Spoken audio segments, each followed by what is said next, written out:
মুসলিম উম্মার যে অধপতন, মুসলিম উম্মার যে গোলামির জীবন, সেটি থেকে মুক্তির রাস্তা কি? গোলামি বুঝার কিছু প্যারামিটার আছে, যেটা দেখলে আপনি বুঝতে পারবেন যে আমরা গোলাম। শুধু বাংলাদেশে নয়, সমগ্র পৃথিবীতে। যেমন স্বাধীন মানুষের একটা আলামত হচ্ছে সে সিদ্ধান্ত গ্রহণে স্বাধীন। আপনার বাড়িতে এখন যে কাজই করতে যান, যদি আপনার বইয়ের অনুমতি ছাড়া করতে না পারেন, তাহলে মানুষ বলে বইয়ের গোলাম। তো তাহলে স্বাধীনতার আলামত কি? যে নিজে যেটা ইচ্ছা সেটা করতে পারে। সমগ্র পৃথিবীতে যদি 56-57টা মুসলিম দেশ থাকে, একটা দেশেরও এই সিদ্ধান্ত গ্রহণের স্বাধীনতা নাই যে গাজার মুসলমানদের পাশে গিয়ে দাঁড়াবে। তাহলে 57টা মুসলিম দেশে গিয়ে গোলাম। কিন্তু আমেরিকার এই স্বাধীনতা আছে যে সে ইসরায়েলের পাশে গিয়ে দাঁড়াবে, তার মানে সে স্বাধীন। এরকম আরো অসংখ্য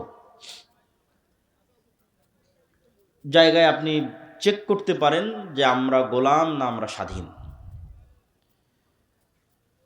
তো আমাদের এই যে মুসলিম উম্মার এই যে গোলামির জীবন, এটা থেকে মুক্তির রাস্তার বিষয়ে আমি 4টে পয়েন্ট বা 5টা পয়েন্ট আলোচনা করব। 1 নম্বর, ইমান বিল গায়েবে ইয়াকিন।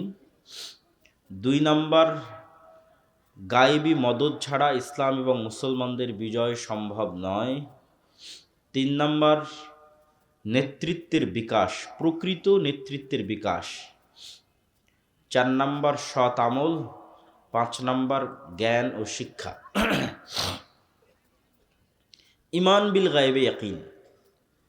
ইমান বিল গায়েব হচ্ছে গোলামি থেকে আজাদির পথে যাত্রার প্রথম শর্ত। যার ইমান বিল গায়েবে ইয়াকিন নাই, সে মুসলমান হিসেবে তার মুক্তির রাস্তা খুঁজে পাবে না। যে আমি মুক্তি অর্জন করতে চাই, কোন রাস্তায় আগাবো? তো শুরুই হচ্ছে ইমান বিল গায়েব। গায়েব মানে যা দেখা যায়, তা দৃশ্যমান, তা হাজির। আর গায়েব মানে যা অদৃশ্য, দেখা যায় না। যেমন পোস্টারে দেখেছেন আব্দুল্লাহ বিন আব্দুর রাজ্জাক আসবে। যতক্ষণ এখানে এসে উপস্থিত না হয়েছে, ততক্ষণ একটা সন্দেহ ছিল, আসে কি না, নাও আসতে পারে, মিস দিতে পারে।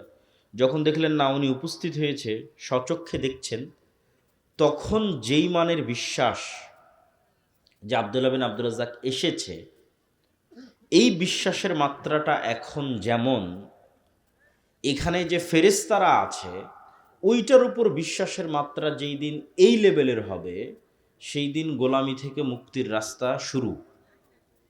আমি বুঝাতে না পারলে এটা আমার ব্যর্থতা। তাহলে ফেরেশতাদের এখানে উপস্থিতিটা গায়েব, এটা চোখে দেখা যাচ্ছে না, কিন্তু আল্লাহ চাচ্ছে যে এই জিনিসটার উপর আপনার ঈমান হোক চোখে দেখা জিনিসের মতো, আপনার ইয়াকিন হোক চোখে দেখা জিনিসের মতো। এই জন্য আল্লাহ সুবহানাহু ওয়া তাআলা কোরআন শুরুই করেছে একদম সূরা বাকারার প্রথম যে অংশ, কোরআন খুললেই সূরা ফাতিহার পর যেখানে আসে, যালিকাল কিতাবু লা রাইবা ফীহি হুদাল লিল মুত্তাকিন। এই কিতাব অবতীর্ণ করেছি মুত্তাকিদের জন্য, এতে কোনো সন্দেহ নাই। তোমরা কি জানো মুত্তাকি মুমিন কারা? আল্লাযীনা ইউমিনুনা বিল গায়ব, যারা না দেখা জিনিসের উপর ঈমান রাখে। কেমন লেভেলের ঈমান রাখে? ওইটারই শেষ লাইন ওই পৃষ্ঠার, ওয়াবিল আখিরাতি হুম ইউকিনুন, ইয়াকিনের লেভেলে ঈমান রাখে। আমি আসার আগ পর্যন্ত আপনাদের এক লেভেলের ঈমান ছিল যে আব্দুল্লাহ বিন আব্দুর রাজ্জাক আসবে, আর এখন চোখে দেখার পর এটা ইয়াকিন। তাহলে গায়েবের উপর ইয়াকিনের লেভেলে ঈমান রাখে। গায়েবের উপর যতক্ষণ ইয়াকিনের লেভেলে ঈমান না হবে, ততক্ষণ মুক্তির কোনো রাস্তা নাই। এই জন্য আল্লাহ সুবহানাহু ওয়া তাআলা যত নবী রাসূল পৃথিবীতে পাঠিয়েছেন, তারা যেহেতু উম্মতের রাহবার হবে, এই জন্য তাদের সর্বোচ্চ লেভেলের ঈমান লাগবে। তো তাদের সর্বোচ্চ লেভেলের ঈমান দেওয়ার জন্য আল্লাহ তাদের জন্য গায়েবকে উন্মোচন করে দিয়েছিলেন। বহু নবী রাসূলের ক্ষেত্রে গায়েব উন্মোচন করা আছে। যেমন আমাদের নবী মুহাম্মদ সাল্লাল্লাহু আলাইহি ওয়াসাল্লামের ক্ষেত্রে আল্লাহ কোরআনে বলেন, সুবহানাল্লাযী আসরা বিআবদিহি লাইলাম মিনাল মাসজিদিল হারাম ইলাল মাসজিদিল আকসা আল্লাযী বারাকনা হাওলাহু লিনুরিয়াহু মিন আয়াতিনা। আমি আমার বান্দা মোহাম্মদকে মক্কা থেকে জেরুজালেম, ফিলিস্তিনের জেরুজালেম থেকে সপ্তম আসমান সফর করিয়েছি। কেন জানো? লিনুরিয়াহু মিন আয়াতিনা, আমার গায়েবের যে নিদর্শনগুলো আছে এগুলো তাকে স্বচক্ষে দেখানোর জন্য। তাহলে যেই জান্নাতের কথা মুহাম্মদ সাল্লাল্লাহু আলাইহি ওয়াসাল্লাম মানুষকে বলতেন, ওই জান্নাত আল্লাহ তাকে স্বচক্ষে দেখিয়েছে। যেই জাহান্নামের কথা মুহাম্মদ সাল্লাল্লাহু আলাইহি ওয়াসাল্লাম মানুষকে বলতেন, ওই জাহান্নাম মেরাজের সফরে তাকে স্বচক্ষে দেখানো হয়েছে। যে আসমান প্রথম, দ্বিতীয়, তৃতীয়, চতুর্থ, পঞ্চম, সপ্তম আসমানের কথা বলা হতো, সেই সপ্তম আসমানই, 7টা আসমানই তাকে স্বচক্ষে সফর করানো হয়েছে। তাহলে মুহাম্মদ সাল্লাল্লাহু আলাইহি ওয়াসাল্লামের যেই লেভেলের ঈমান হবে, আমার ওই লেভেলের ঈমান হবে না। মুহাম্মদ সাল্লাল্লাহু আলাইহি ওয়াসাল্লামের ঈমান ইয়াকিনের লেভেলে। কিন্তু এটাই মুক্তির রাস্তা। আপনি যতটুকু ইয়াকিনের লেভেলে উঠতে পারেন তত মুক্তির রাস্তা শুরু, আজাদির রাস্তা শুরু। যতখানি আপনার গায়েবের উপর ঈমান বাড়তে থাকবে ততখানি আপনার আজাদির রাস্তা শুরু হবে। যেমন ঈসা আলাইহিস সালাতু ওয়াস সালামের ক্ষেত্রে আল্লাহ কোন গায়েবটা উন্মোচন করে দিয়েছিলেন? আপনারা কোনোদিন মরা মানুষকে জীবিত হতে দেখেছেন? দেখেননি। তো পরকালের মূল ভিত্তি কিন্তু মৃত থেকে জীবিত হওয়া, যে আমরা মারা যাব আবার আল্লাহ আমাদের জীবিত করবে, এটাই কিন্তু পরকালের মূল ভিত্তি। এটা গায়েব, এটা কেউ কোনোদিন চোখে দেখেনি। আর ঈসা আলাইহিস সালাতু ওয়াস সালামের মুজিজাই ছিল এটা, যে কোনো মৃত মানুষের গায়ে হাত দিয়ে যদি বলতেন বিইজনিল্লাহ বিসমিল্লাহ, তাহলে মৃত মানুষ জীবিত হয়ে যেত। অসংখ্য অগণিত মৃত মানুষকে উনি জীবিত করেছে। যে কোনো জায়গা থেকে কাদামাটি হাতে নিয়ে উনি যদি বলতেন বিইজনিল্লাহ বিসমিল্লাহ বলে যদি ফু দিতেন, তাহলে কাদামাটি থেকে পাখি হয়ে আকাশে উড়ে যেত। তাহলে একটা গায়েবকে তার মুজিজা বানিয়ে দেওয়া হয়েছে। এবার আসেন ঈমান বিল গায়েবে ইয়াকিন গোলামি থেকে কিভাবে মুক্তি দেয়। আমরা যেই লেভেলের গোলাম, তার চেয়ে ভয়ঙ্কর গোলাম ছিল বনী ইসরাইলরা। আর আমাদের তুলনায় আজকে যারা আমাদের উপর রাজত্ব করছে, তারা যেই লেভেলের শক্তিশালী, তার চেয়ে শক্তিশালী ছিল ফেরাউন। আরও স্পষ্ট করে বললে, মূসা আলাইহিস সালাম আমাদের চেয়ে দুর্বল। আমরা আজকে ধরেন, আজকে গাজার মানুষ ইসরায়েলের তুলনায় যা দুর্বল, ওয়াল্লাহে আল্লাহর কসম করে বলছি, ওয়াল্লাহে আল্লাহর কসম করে বলছি, মূসা আলাইহিস সালাম এবং বনী ইসরাইল ফেরাউনের তুলনায় তার চেয়ে বেশি দুর্বল ছিল। কয়েক শত গুণ, কয়েক হাজার গুণ বেশি দুর্বল ছিল। তাহলে মূসা আলাইহিস সালাতু ওয়াস সালাম গোলাম বনী ইসরাইলকে কিভাবে স্বাধীনতা দিলেন? কোন রাস্তায়? ওই রাস্তায় উম্মতে মুহাম্মাদির স্বাধীনতা নিহিত আছে। আর এই জন্যই আল্লাহ সুবহানাহু ওয়া তাআলা এই কোরআন অবতীর্ণ করা হয়েছে মুহাম্মদ সাল্লাল্লাহু আলাইহি ওয়াসাল্লামের উপর। আর কোরআন পরিপূর্ণ হয়ে আছে বনী ইসরাইলের ঘটনায়, মূসার ফেরাউনের ঘটনায়। তাহলে কোরআন অবতীর্ণ হলো আমাদের উপর, আর গল্প বলা আছে কাদের? মূসা, ফেরাউন আর বনী ইসরাইলের। কেন? আমরাও একদিন বনী ইসরাইলের মতো গোলাম হব, এটা মুহাম্মদ সাল্লাল্লাহু আলাইহি ওয়াসাল্লাম জানতেন, আল্লাহ জানতেন। রাসূল সাল্লাল্লাহু আলাইহি ওয়াসাল্লাম হাদিসে বলে গেছেন যে আমার উম্মত বনী ইসরাইলের সাথে মিলে যাবে যেমন এক জুতার পাট আর এক জুতার পাটের সাথে মিলে যায়। তাহলে বনী ইসরাইল যেই লেভেলের গোলামিতে ছিল, উম্মতে মুহাম্মাদও কাছাকাছি ওই লেভেলের গোলামিতে যাবে। তাহলে এখন আমি তো বলেছি মুক্তির রাস্তা ঈমান বিল গায়বে ইয়াকিন।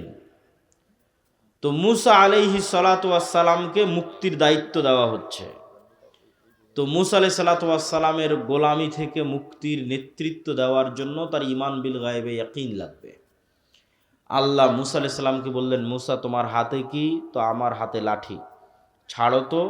ছাড়লে সাপ হয়ে গেল। আল্লাহ মূসা আলাইহিস সালামকে বললেন না যে আমি জান্নাত বা আসমান থেকে একটা স্পেশাল লাঠি এনেছি, এই স্পেশাল লাঠি তোমাকে গিফট হিসেবে দিচ্ছি, উপহার হিসেবে দিচ্ছি, হাদিয়া হিসেবে দিচ্ছি, এটা ছাড়লে সাপ হয়। যদি আল্লাহ জান্নাত এবং আসমান থেকে স্পেশাল লাঠি দিতেন, এটা সাপ হতেই পারে। কিন্তু যেই লাঠি মূসা আলাইহিস সালাম ব্যবহার করে আসতেছে, ধরেন আপনি এই মোবাইলটা আজ 5 বছর থেকে ব্যবহার করে আসতেছেন, আপনার নিজের ব্যবহার করা মোবাইল আপনার সামনে সাপ হয়ে যাচ্ছে। জাদুকররা যেই লাঠি এবং যেই দড়ি ছেড়েছিল সেগুলো সাপ হয়েছিল। হাজার হাজার জাদুকরকে জমা করেছিল ফেরাউন। তো তো তাদের লাঠি সাপ হওয়ার পরেও, তাদের দড়ি সাপ হওয়ার পরেও তারা আল্লাহর সামনে সিজদায় পড়ে গেছিল। তার কারণ হচ্ছে, আজকেও যদি আপনি কোনো পার্কে যান, তাহলে আপনাকে 3D অ্যানিমেশন দিয়ে এবং উন্নত প্রযুক্তির ফটোগ্রাফি দিয়ে এবং উন্নত প্রযুক্তির চশমা দিয়ে এমনভাবে ডাইনোসর এবং সাপ দেখানো সম্ভব যেন স্ক্রিন থেকে বের হয়ে এসে আপনাকে ছোবল মারতেছে। আপনি তখন ভয় পেয়ে যাবেন যে আরে সত্যি তো মানে সাপ এসে আমাকে ছোবল মারতেছে। তো আজকে যেমন 3D প্রযুক্তি দিয়ে সাপের মতো আকৃতি বানিয়ে আপনাকে ভয় দেখানো যাচ্ছে, এই রকমই কোনো জাদুকরী প্রযুক্তি ব্যবহার করে তারা চোখের সামনে দড়ি এবং লাঠিগুলোকে সাপ বানিয়ে দিয়েছিল, কোনো জাদুকরী প্রযুক্তি ব্যবহার করে। কিন্তু এই টিভি স্ক্রিন থেকে 3D অ্যানিমেশনের সাপ যেমন বাস্তব সাপ নয়, জাদুকরদের ওই দড়ি আর লাঠিগুলো বাস্তব সাপ ছিল না।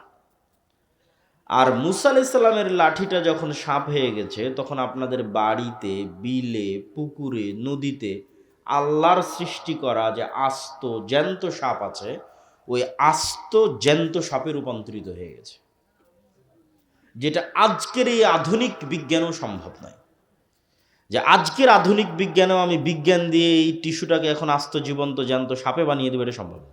এটাকে ডিজাইন করে 3D করে চেঞ্জ করে মানুষের চোখের সামনে সাপ হিসেবে দেখাইতে পারে স্ক্রিনে, চশমায়। কিন্তু আস্ত এটা সাপ হয়ে যাবে যে সাপ পুকুরে ঘুরতেছে, এটা বিজ্ঞানের পক্ষে সম্ভব নয়, এটা জাদুর পক্ষে সম্ভব নয়। কিন্তু মুসা আলাইহিস সালামের যেটা হয়ে গেছে ওটা বাস্তব আস্ত, এই জন্য জাদুকরেরা সব সিজদায় পড়ে গেছে। তো মুসা আলাইহিস সালাম যখন এই দৃশ্য দেখলেন, তখন উনি একটা বাক্যের উপর ঈমান আনলেন, যে বাক্যটা ঈমান বিল গায়বে ইয়াকিন থাকলে ঈমান আনা সম্ভব, না থাকলে সম্ভব নয়। সেই বাক্য হচ্ছে লা হাওলা ওয়ালা কুওয়াতা ইল্লা বিল্লাহ। মুসা আলাইহিস সালাম যখন এই দৃশ্য দেখলেন, দেখে ওনার অন্তরে এই বিশ্বাস তৈরি হলো যে আল্লাহর শক্তির তুলনায় ফেরাউনের শক্তি অনেক কম। না, আল্লাহর শক্তির তুলনায় ফেরাউনের শক্তি দুর্বল। জি না, আল্লাহ অনেক বেশি শক্তিশালী, ফেরাউন একটু কম শক্তিশালী না। মুসা আলাইহিস সালামের অন্তরে এই বিশ্বাস তৈরি হলো যে আল্লাহর শক্তির সামনে ফেরাউনের শক্তি সমান জিরো। বলেন আল্লাহু আকবার। এটা এই বাক্যের অর্থ, লা হাওলা ওয়ালা কুওয়াতা ইল্লা বিল্লাহ। এই বাক্যের অর্থ হচ্ছে এটা। এই লেভেলের যতক্ষণ ঈমান না উঠবে, ততক্ষণ গোলামি থেকে মুক্তি হবে না। মুসা আলাইহিস সালামের পক্ষে ফেরাউনকে পরাজিত করা তো বহু দূরের কথা, ফেরাউনের সামনে গিয়ে দাঁড়াবে এটা অসম্ভব, এটা পৃথিবীর হিস্ট্রিতে অসম্ভব। কেন? আপনাকে উদাহরণ দিলে বুঝবেন। ধরেন আপনার এই রংপুর, মিঠাপুকুর, পীরগঞ্জ, এখানকার একটা কৃষকের ছেলে, যার বয়স 25 বা 30 বছর, আবু সাইদদের মতো, তাকে আমি বলছি তুমি যাও, আমেরিকার প্রেসিডেন্ট ডোনাল্ড ট্রাম্পকে তোমাকে দাওয়াত দিতে হবে। এমতো অবস্থায় এই কৃষকের ছেলেকে আমি বলছি, যখন সে আমেরিকার আদালত থেকে মৃত্যুদণ্ডপ্রাপ্ত আসামি হওয়ার কারণে পলাতক, পালিয়ে নিজের এলাকায় না, পালিয়ে ভিন্ন কোনো শহরে, ধরেন দিল্লিতে, করাচিতে, দুবাইয়ে, তো অনেক পলাতক আসামি তো আলিশান আছে, কিন্তু এই পলাতক ব্যক্তি মানুষের বাড়িতে কাজ করে খাচ্ছে। তো যেই মুহূর্তে ও পলাতক অবস্থায় ভিন্ন শহরে মানুষের বাড়িতে কাজ করে খাচ্ছে, সেই মুহূর্তে তাকে বলা হচ্ছে তুমি যাও আমেরিকায়, যেখানে গেলে তার ফাঁসি হবে, গিয়ে ওই আমেরিকার বাদশাকে গিয়ে তুমি দাওয়াত দাও। শুধু কি তাই? এতটুকু কি অমিল? না, আরও একটা অমিল আছে। আপনাদের অন্তত ন্যাশনালিটি আছে, পাসপোর্ট আছে, আইডি কার্ড আছে, আশেপাশের পাড়া প্রতিবেশী, পরিচিত আত্মীয় স্বজন আছে। মুসা আলাইহিস সালাম এমন গোলাম জাতির সদস্য, এমন গোলাম কওমের মেম্বার, যার মা পরিচয় দিতে পারেনি যেটা আমার ছেলে, পরিচয় দিলে ইউযাব্বিহুনা আবনাকুম ওয়া ইস্তাহয়ুনা নিসাআকুম ওয়া ফি যালিকুম বালাউম মির রাব্বিকুম আযীম। তাহলে আত্মীয় স্বজন, পাড়া প্রতিবেশী বলে কিছু নাই, সাহায্যকারী বলে কিছু নাই, গোলামি গোলাম, এত নিকৃষ্ট গোলামি পৃথিবীর হিস্ট্রিতে আর হয়নি। তাহলে কেমনে মুসা আলাইহিস সালাম সাহস করবে ফেরাউনের কাছে যেতে? মুসা আলাইহিস সালাম তো ফেরাউনের ভয়ে পালিয়েছে বিজয় বহু পরে। দুনিয়ার কোনো লজিকে এটা সম্ভব নয় যে মুসা আলাইহিস সালাম ফেরাউনের দরবারে গিয়ে তাকে দাওয়াত দিবে। This is impossible. বিজয় বহু পরে। এই অসম্ভবকে সম্ভব করে দিল শুধু একটা মাত্র চাবিকাঠি, যে আল্লাহর শক্তির সামনে ফেরাউনের শক্তি জিরো। এইটার উপর ইমান, ইমান বিল গায়েবে ইয়াকিন, গায়েব দেখা। গায়েব আল্লাহ দেখিয়ে দিল মুসা আলাইহিস সালামকে যে তার হাতের লাঠিকে আল্লাহ যতবার ইচ্ছা ততবার সাপ বানিয়ে দিচ্ছে, তাও আবার চোখের ভেলকি নয়, বাস্তব নদীর বিলের যে থাকা সাপ সেই বাস্তব সাপে পরিণত করে দিচ্ছে। তার মানে আল্লাহ সুবহানাহু ওয়া তাআলার সামনে কোনো কিছুই কিছু নয়। এই ইয়াকিন এবার তাকে সাহস দিচ্ছে ফেরাউনের দরবারে যেতে। তাহলে গোলামি থেকে মুক্তি চাইলে ইমান বিল গায়েবে ইয়াকিন লাগবে, গায়েবে ইয়াকিন লাগবে। গায়েবে ইয়াকিন ছাড়া ইসলামের এবং মুসলমানদের বিজয় সম্ভব নয়। ধরেন আপনারা আমাকে পাশে, আপনাদের হয়তো ভবিষ্যতে উনি এমপি হবেন, তিনি বসে আছেন, ধরেন আপনারা আমাকে নির্বাচিত করে বাংলাদেশের প্রধানমন্ত্রী বানিয়ে দিলেন। আজকে আমি বাংলাদেশের প্রধানমন্ত্রী হিসেবে মনে করলাম শতভাগ ইসলাম বাংলাদেশে কায়েম করে দেব। শতভাগ ইসলাম কায়েম করার ঘোষণা দেওয়া, আর পাশের দেশ বলেন আর ওই দূরের পাশ্চাত্য দেশ বলেন সব অর্থনৈতিক অবরোধ দিয়ে দিবে, ডলার বন্ধ, বিজনেস বন্ধ, ঠিক আছে, ইলেকট্রিক সাপ্লাই বন্ধ, সব বন্ধ। তখন যে ফল ডাউনটা হবে অর্থনৈতিক, আপনি ধরেন এখন এসি ব্যবহার করছেন, ফ্রিজ ব্যবহার করছেন, ইলেকট্রিসিটি ব্যবহার করছেন, সব নাই, অন্ধকার যুগে চলে গেছেন। তাহলে এক সপ্তাহের মধ্যে আপনি বলবেন রাখো তোমার ইসলাম, এই ভাগাও আবদুল্লাহকে, এর চেয়ে সেকুলারিজম ভালো। এটাই বাস্তব। তাহলে আপনি যদি চান যে না ইসলাম বিজয়ী হোক, অন্তত 20% মানুষ, 30% মানুষ, 40% মানুষ, 50% মানুষের ইমানটা লাগবে ইয়াকিনের স্তরে, নাহলে কোনো মায়ের বেটার পক্ষে সম্ভব নয় যে কিছু করবে। মানুষই মেরে তাড়িয়ে দেবে, অথবা যারা বলতেছে আমরা করব ওরা কম্প্রোমাইজ করবে, বাস্তবটা করবে না, ছাড় দিবে। বাস্তবটা করতে চাইলে দেশের মানুষের ইমান বিল গায়েবে ইয়াকিন লাগবে। আল্লাহ সূরা বুরুজে একটা ঘটনা উল্লেখ করেছেন যে ধরেন পীরগঞ্জের সব মানুষকে আজকে বলা হলো তোমরা যদি ইমান না ছাড়ো তাহলে সামনে জ্বলন্ত আগুন আছে, এখানে ঝাঁপ দিতে হবে। এটাই কিন্তু সূরা বুরুজের ঘটনা।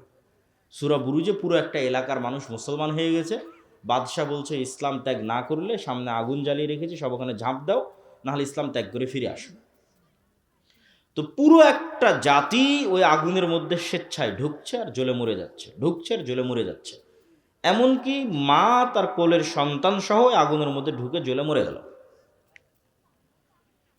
তো ওদের কথা বর্ণনা করতে গিয়ে আল্লাহ কোরআনে বলছে ওয়ামা নাকামু মিনহুম ইল্লা আইয়ুমিনু বিল্লাহিল আজিজিল হামিদ, যে এই যে পুরো একটা এলাকাকে, পুরো পীরগঞ্জকে আগুনের মধ্যে জ্বালিয়ে দেওয়া হলো, এর একটাই কারণ যারা আল্লাহর উপর ঈমান এনেছিল। এটা সূরা বুরুজের ঘটনা। তাহলে আপনি এখন বলেন এই পুরো একটা এলাকা ওই আগুনের মধ্যে ঢুকে যাচ্ছে এবং জ্বলে পুড়ে মরে যাচ্ছে, এটা হওয়ার কোনো রাস্তা নাই যতক্ষণ না আপনার ঈমান এই লেভেলের হয় যে আমি যে আগুনে ঝাঁপ দিচ্ছি এই আগুনটা সাক্ষাৎ জান্নাত, বলেন আল্লাহু আকবার। আর আমার বাড়িতে যে এসি আছে, ফ্রিজ আছে, ফ্যান আছে, স্ত্রী পুত্র সন্তান আরাম আয়েশের জীবন আছে, ওইটা সাক্ষাৎ জাহান্নামের আগুন। এই একই ইমানের পরীক্ষা দাজ্জালের ক্ষেত্রে হবে। দাজ্জালের জাহান্নাম হবে জান্নাত, আর দাজ্জালের জান্নাত হবে জাহান্নাম। তাহলে যতক্ষণ আপনার ওই লেভেলের ইমান তৈরি না হয়েছে, ওই লেভেলের স্যাক্রিফাইস করার মানসিকতা তৈরি না হয়েছে, ভাই কিসের বিজয়? এগুলো দিয়ে শুধু কম্প্রোমাইজ হবে। আল্লাহ কোরআন মাজিদে বলেছেন আম হাসিবতুম আন তাদখুলুল জান্নাহ ওয়ালাম্মা ইয়াতিকুম মাসালুল্লাযীনা খালাউ মিন ক্বাবলিকুম মাসাতহুমুল বাসাউ ওয়াদ-দাররা ওয়াজুলজিলু হাত্তা ইয়াকুলার রাসূলু ওয়াল্লাযীনা আমানু মাআহু মাতা নাসরুল্লাহ। জান্নাত কি তোমাদের মামুর বাড়ি?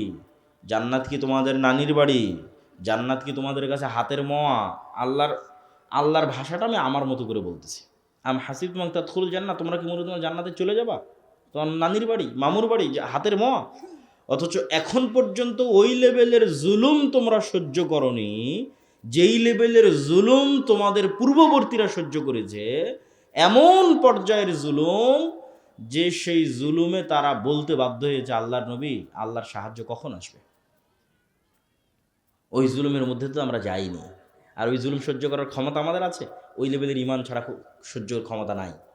আপনি বলবেন দরকার নেই। পয়েন্ট নাম্বার 2,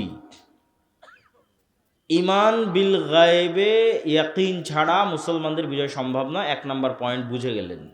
পয়েন্ট নাম্বার 2, ইসলাম এবং মুসলমানদের বিজয়ের জন্য আল্লাহর সাহায্য জরুরি, ফুল স্টপ। আল্লাহর সাহায্য ছাড়া ইসলাম এবং মুসলমানদের বিজয় অতীতে কোনোদিন হয়নি, ভবিষ্যতে কোনোদিন হবে না। দুনিয়াবি কোনো রাস্তায়, শুধু দুনিয়াবি রাস্তায় আল্লাহর সাহায্য ছাড়া, শুধু দুনিয়াবি রাস্তায় ইসলাম এবং মুসলমানদের বিজয় হয় না, ফুল স্টপ। অতীতেও হয়নি, ভবিষ্যতেও হবে না। তাহলে আপনাকে জানতে হবে আমি যে রাস্তায় আছি এই রাস্তায় আল্লাহর সাহায্য আছে কিনা। যতক্ষণ আপনি আল্লাহর সাহায্য নিশ্চিত না করতে পারবেন ততক্ষণ আপনার দুনিয়াবি উপকার হতে পারে, ইসলাম প্রতিষ্ঠা হবে না। ইসলাম এবং মুসলমানদের উপকার হবে না, আপনার ব্যক্তিগত উপকার হতে পারে ওই পদ্ধতিতে, ওই রাস্তায়। তো আল্লাহর সাহায্য ছাড়া হয় না। দলিল একটা তো মুসা আলাইহিস সালামের ঘটনা আপনারা শুনলেনই।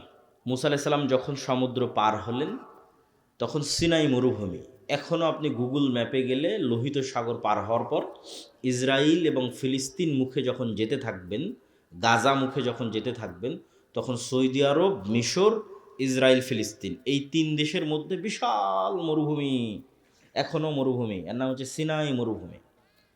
এই সিনাই মরুভূমিতে মুসা আলাইহিস সালাম বানু ইসরায়েলদের নিয়ে ঘুরপাক খাচ্ছে। ওখানে তুর পাহাড় আছে, সিনাই মরুভূমি তুর পাহাড়ে, এই তুর পাহাড়ের আশেপাশেই ঘুরপাক খাচ্ছে। তো এদেরকে বলা হলো যে সামনে জেরুজালেম, এই জেরুজালেম তোমাদের বাপদাদার ভিটা, তোমরা যুদ্ধ করে বিজয় করো। কেন বাপদাদার ভিটা? ইব্রাহিমের ছেলে ইসহাক জেরুজালেমে থাকতো, ইসহাকের ছেলে ইয়াকুব জেরুজালেমে থাকতো, ইয়াকুবের ছেলে ইউসুফ এবং তার 11 ভাই, এরাও জেরুজালেমে থাকতো, ফিলিস্তিনে। ইউসুফ যখন মিশরে চলে গেল, বাকি 11 ভাই এবং পিতা সহ মাতা সহ সবাই যখন মিশরে চলে গেল, তখন ফিলিস্তিন ছেড়ে দিয়ে এরা মিশরে চলে গেল। মিশরে সরকারের পরিবর্তনের কারণে এরা গোলাম হয়ে গেল। ফেরাউন ক্ষমতায় আসলো, এরা গোলাম। এদের গোলামি চলল 300 বছর, 400 বছর। 300-400 বছর পর এদেরকে গোলামি থেকে মুক্তি দেওয়ার ব্যবস্থা আল্লাহ করতেছে মুসা আর হারুনের মাধ্যমে। এই মুসা আর হারুন ইব্রাহিমেরই সন্তান, ইসহাকেরই সন্তান, ইয়াকুবেরই সন্তান, ইউসুফ এবং তার 11 ভাইয়েরই সন্তান। তাহলে এদের বাপদাদার বাড়ি কোনটা হলো? জেরুজালেম। মিশরে তো ওরা পরে গেছিল। তো আল্লাহ বলছে ঠিক আছে, এখন তোমরা জেরুজালেমে যুদ্ধ করে বিজয় করো। তো বানু ইসরাইল বলছে ইন্না ফিহা কওমান জাব্বারিন, জেরুজালেমে 40 তলা 50 তলা দেহের অধিকারী মানুষের আছে, আর আমরা ওদের সামনে পিঁপড়ার সমপরিমাণ, আমরা কেমনে এদের সাথে যুদ্ধ করি? আমালেকা গোত্র। তো মুসা, তুমি আর তোমার আল্লাহ গিয়ে যুদ্ধ করো, আমরা পারবো না। তখন 2 জন মানুষ যাদের ইমান বিল গায়েবে ইয়াকিন ছিল, তারা বলল আল্লাহ যেহেতু আদেশ করেছে যুদ্ধ করতে, আমরা যদি করি আমরা বিজয়ী হব। ওদের ইয়াকিন ছিল, গায়েবে ইয়াকিন ছিল। তার মধ্যে একজন ইউশা বিন নুন। কিন্তু অধিকাংশ মানুষ যুদ্ধ করতে রাজি না হয়, আল্লাহ তাদের আযাব দিল 40 বছরের। যে মরুভূমির মধ্যে ঘুরপাক খাও 40 বছর, 40 বছরের আযাবের মধ্যে মুসা আলাইহিস সালাম মারা গেল। নতুন নবী হলো ইউশা বিন নুন। ইউশা বিন নুন বানু ইসরায়েলকে বলল ভুল হয়েছে, যুদ্ধ করতে হবে, তওবা করো, চলো যুদ্ধ করি। তওবা ইস্তেগফার করে যুদ্ধ শুরু করলো। যুদ্ধে বিজয় আনতে আর 4-5 ঘন্টা যুদ্ধ করতে হবে, জয় জয় ভাব, কিন্তু এখনো জয় হয়নি। আর এদিকে সূর্য ডুবে যাচ্ছে, সূর্য আর আধা ঘন্টা 1 ঘন্টার মধ্যে ডুবে যাবে। শুক্রবারের দিন বিকেলবেলা, আর শনিবারে মুসা আলাইহিস সালামের দিনে যুদ্ধ নিষিদ্ধ। তাহলে যুদ্ধ আবার শুরু করতে হবে রবিবার। তো ইউশা বিন নুন দেখলেন যে আজকে যদি এক টানে এক ঝটকায় যুদ্ধ শেষ করে বিদায় না হতে পারি, তাহলে এই জয়ের মোমেন্টাম তৈরি করা কঠিন আছে। প্রতিটা জিনিসের একটা মোমেন্টাম থাকে, অতএব যুদ্ধ আজকেই শেষ করতে হবে। তো আজকে যুদ্ধ শেষ করার একটাই রাস্তা আছে, সেটা হচ্ছে সূর্যকে থামিয়ে দিতে হবে। কার মাথার মধ্যে এই বুদ্ধি আসতে পারে যে আজকে আমার যুদ্ধ বিজয়ের জন্য সূর্য থামাতে হবে। তাহলে কোন লেভেলের গায়েবে ইয়াকিন রাখতো ইউশা বিন নুন, যে মাথার মধ্যে এই বুদ্ধি কাজ করতেছে যে এখন যুদ্ধ চালাবো, কাকে থামাতে হবে? সূর্যকে। তখন ইউশা বিন নুন আল্লাহকে বলতেছে সূর্যের দিকে ইশারা করে, আল্লাহ আপনি সূর্য থামিয়ে দেন। তো বান্দার বিশ্বাস যেমন, আল্লাহর সহযোগিতা তেমন। সহিহ বুখারীর হাদিস, পৃথিবীর ইতিহাসে প্রথমবার আল্লাহ সূর্য থামিয়ে দিলেন। আল্লাহু আকবার, প্রথমবার। তাহলে এখানে ইউশা বিন নুন দুনিয়ার শক্তিতে বিজয় হচ্ছে না আল্লাহর সাহায্যে? আল্লাহর সাহায্যে। এই একই জেরুজালেম আবার 200-300 বছর পর দাউদ, সুলাইমান, তলুত তারা বিজয় করতেছে জালুতের বিরুদ্ধে। এটাও কোরআন থেকে বলবো। তো আল্লাহ বলল, তোমরা যদি যুদ্ধ করতে চাও, সামনে যে নদী আছে এই নদী পানি পান না করে পার হতে হবে, সাঁতার কেটে। এটা পরীক্ষা। এই পরীক্ষায় যারা পাশ করবে তারা যুদ্ধ করবে। তো পানি পান না করে পার হয়েছে 300 প্লাস মাইনাস সামথিং মানুষ, মাত্র 300। এই 300 মানুষ পার হওয়ার পর দেখছে যে জালুতের লক্ষ্য বাহিনীর সামনে 300 মানুষ দাঁড়ানোর কোনো রাস্তা আছে? কোরআনের আয়াত। এই 300 মানুষের একদল মানুষ বলছে, কোরআনের আয়াত, লা তাকাতা লানাল ইয়াউমা বিজালুত ওয়া জুনুদিহি। আরে আজকে কিসের যুদ্ধ হবে? লক্ষাধিক মানুষের সাথে 300 মানুষের আবার যুদ্ধ কিসের? আমাদের তো কোনো শক্তিই নেই, যুদ্ধ সম্ভব নয়। আবার আর একদল মানুষ বলতেছে, তাদের কথাও আল্লাহ কোরআনে তুলে ধরেছে, কাম মিন ফিআতিন কালিলাতিন গালাবাত ফিআতান কাসীরাতাম বিইজনিল্লাহ। কত দুর্বল মানুষকে আল্লাহ কত শক্তিশালী মানুষের উপর বিজয় দিয়েছে আল্লাহর সাহায্যে। বলেন আল্লাহু আকবার। তাহলে 300 মানুষও লক্ষ মানুষের উপর বিজয়ী হতে পারে কার সাহায্যে? আল্লাহর সাহায্যে। ওরা যুদ্ধ শুরু করলো, দাউদ আলাইহিস সালাম নিজে হাতে জালুতকে হত্যা করলেন। দলিল নাম্বার 3, এটা শেষ দলিল, যে আল্লাহর সাহায্য ছাড়া বিজয় সম্ভব নয়। মুহাম্মদ সাল্লাল্লাহু আলাইহি ওয়াসাল্লাম বদরে, উহুদে, খন্দকে 3 যুদ্ধেই মুহাম্মদ সাল্লাল্লাহু আলাইহি ওয়াসাল্লামের 300, আবু জাহালের 1000, মুহাম্মদ সাল্লাল্লাহু আলাইহি ওয়াসাল্লামের 700, উহুদে আবু সুফিয়ানের 2000, খন্দকে মুহাম্মদ সাল্লাল্লাহু আলাইহি ওয়াসাল্লামের 700, আবু সুফিয়ানের 10,000। বদর, উহুদে তো মুহাম্মদ সাল্লাল্লাহু আলাইহি ওয়াসাল্লাম দুর্বল ছিলই, কিন্তু খন্দকে অসম্ভব। খন্দকে 10,000 সমান 700, 1000। তার মধ্যে আবার 300-400 মোনাফিক, তার মধ্যে আবার 3টে ইহুদি গোত্র, বানু কুরাইজা, বানু কায়নুকা, বানু নাজির। এরা তলে তলে বাইরের কাফের মুশরিকদের সাথে ওয়াদা দিয়ে রেখেছে, কোনো মতে মোহাম্মদকে ফালাও, আমরা তোমাদের সাথে আছি। তাহলে মুহাম্মদ সাল্লাল্লাহু আলাইহি ওয়াসাল্লাম মাত্র 500-700 মানুষ, আর বাইরে ঘেরাও করে আছে 10,000। বদরে এবং উহুদে একত্রিত হয়েছিল শুধু মক্কার মানুষ, আর খন্দকের দিন একত্রিত হয়েছে পুরো সৌদি আরবে, পুরো আরবে যত গোত্র উপগোত্র আছে সবাই একত্রিত হয়েছে, মদিনাকে মাটির সাথে মিশিয়ে দিতে হবে। মুহাম্মদ সাল্লাল্লাহু আলাইহি ওয়াসাল্লামের জীবনের সবচেয়ে করুণ এবং অসহায় সময় 2টা। তায়েফেও মুহাম্মদ সাল্লাল্লাহু আলাইহি ওয়াসাল্লাম এত অসহায় নয়। 2টা সময় সবচেয়ে অসহায়, একটা খন্দকের যুদ্ধের 1 মাস, আর আরেকটা হচ্ছে আবু তালেবের সাথে শিয়াবে আবু তালেবে গৃহবন্দী অবস্থায় যে 3 বছর মক্কায়। তো মুহাম্মদ সাল্লাল্লাহু আলাইহি ওয়াসাল্লামের জীবনের যত ঘটনা দেখেন, পেটে পাথর বাঁধা, ক্ষুধার যন্ত্রণায়, সাহাবীদের খাবার না, এগুলো সব খন্দকের যুদ্ধের ঘটনা। এর চেয়ে করুণ ঘটনা মুহাম্মদ সাল্লাল্লাহু আলাইহি ওয়াসাল্লামের লাইফে আর পার হয়নি। তাহলে বদর, উহুদ, খন্দকে মুহাম্মদ সাল্লাল্লাহু আলাইহি ওয়াসাল্লামের কোনো রাস্তা নাই যে দুনিয়াবি লজিকে উনি বিজয়ী হতে পারে। বিজয়ের একমাত্র রাস্তা কার সাহায্য লাগবে? আল্লাহর সাহায্য লাগবে। একটা যুদ্ধে মুহাম্মদ সাল্লাল্লাহু আলাইহি ওয়াসাল্লাম দুনিয়াবি দিক থেকে শক্তিশালী ছিল, ওটা হচ্ছে হুনাইনের যুদ্ধ। এই যুদ্ধটা হয়েছে মক্কা বিজয়ের পর। তো মক্কা বিজয় করে তো এমনি কনফিডেন্স লেভেল হাই, সাহাবীদের কনফিডেন্স এমনি হাই, যে যেই মক্কা থেকে আমাদের বের করে দেওয়া হয়েছিল সেই মক্কা আজকে আমরা বিজয় করে নিয়েছি। তাহলে তো এমনি আত্মবিশ্বাস টপ লেভেলে। তার উপর আবার যুদ্ধের মাঠে গিয়ে দেখছে 12,000 মুজাহিদ। হুনাইনের যুদ্ধে সাহাবী 12,000। কোথায় 300 জন নিয়ে যুদ্ধ করেছে, 700 জন নিয়ে যুদ্ধ করেছে, 1,000 জন নিয়ে যুদ্ধ করেছে, আর কোথায় 12,000। তো একে তো মক্কা বিজয় করে এসেছে, আর একে তো 12,000 মানুষ। আত্মবিশ্বাস টপ লেভেলে। বদর, উহুদ, খন্দকে যেহেতু দুর্বল ছিল, ভরসা ছিল আল্লাহর উপর। হুনাইনে দেখছে নিজেরাই সব, তখন নিজের উপর ভরসা। যুদ্ধ শুরু হওয়ার আধা ঘন্টার মধ্যে সব সাহাবী পালাচ্ছে আল্লাহর নবীর সামনে দিয়ে। পালানো শুরু। মুহাম্মদ সাল্লাল্লাহু আলাইহি ওয়াসাল্লাম অবস্থা বেগতিক দেখে ঘোড়া থেকে লাফ দিয়ে ভাষণ দেওয়া শুরু করলেন। আর ওনার চাচার খুব উঁচু আওয়াজ ছিল, মাইকের মতো। তো চাচা আব্বাসকে ডাক দিয়ে বললেন, আমি যা বলছি আপনি চিল্লিয়ে চিল্লিয়ে মানুষকে বলেন। তাহলে কি বোঝা গেল? মুহাম্মদ সাল্লাল্লাহু আলাইহি ওয়াসাল্লামের জীবদ্দশায় উনি জীবিত থাকতে উনি যেই যুদ্ধে নিজে স্বয়ং উপস্থিত আছে সেই যুদ্ধে দুনিয়ার শক্তিতে বিজয় হচ্ছে না। বুঝেন না মানে আমার কথা? দুনিয়ার শক্তিতে পাওয়ারফুল, বিজয় হচ্ছে না। তাহলে নবীর জীবদ্দশায় কার সাহায্য ছাড়া বিজয় হচ্ছে না? দুনিয়ার শক্তি আছে তাও হচ্ছে না। কার সাহায্য লাগতেছে? আল্লাহর সাহায্য। আপনি যদি পারমাণবিক অস্ত্রেরও মালিক হয়ে যান, বিশ্বাস করেন আল্লাহর সাহায্য যদি না থাকে ইসলাম এবং মুসলমানদের বিজয় সম্ভব নয়। তাহলে ফার্স্ট শর্ত পূরণ করতে হবে কার সাহায্য? আল্লাহর সাহায্য। আল্লাহর সাহায্য দুনিয়াতে কিভাবে আসে? আল্লাহর সাহায্য পৃথিবীতে নেমে নিয়ে আসার টেকনোলজি কি, সিস্টেম কি, পদ্ধতি কি, কোন টেকনোলজি ইউজ করলে আসমানি সহযোগিতা পৃথিবীতে নামে? তার একটা টেকনোলজি হচ্ছে সৎ আমল। সৎ আমলের মধ্যে সবচেয়ে পাওয়ারফুল হচ্ছে সালাত।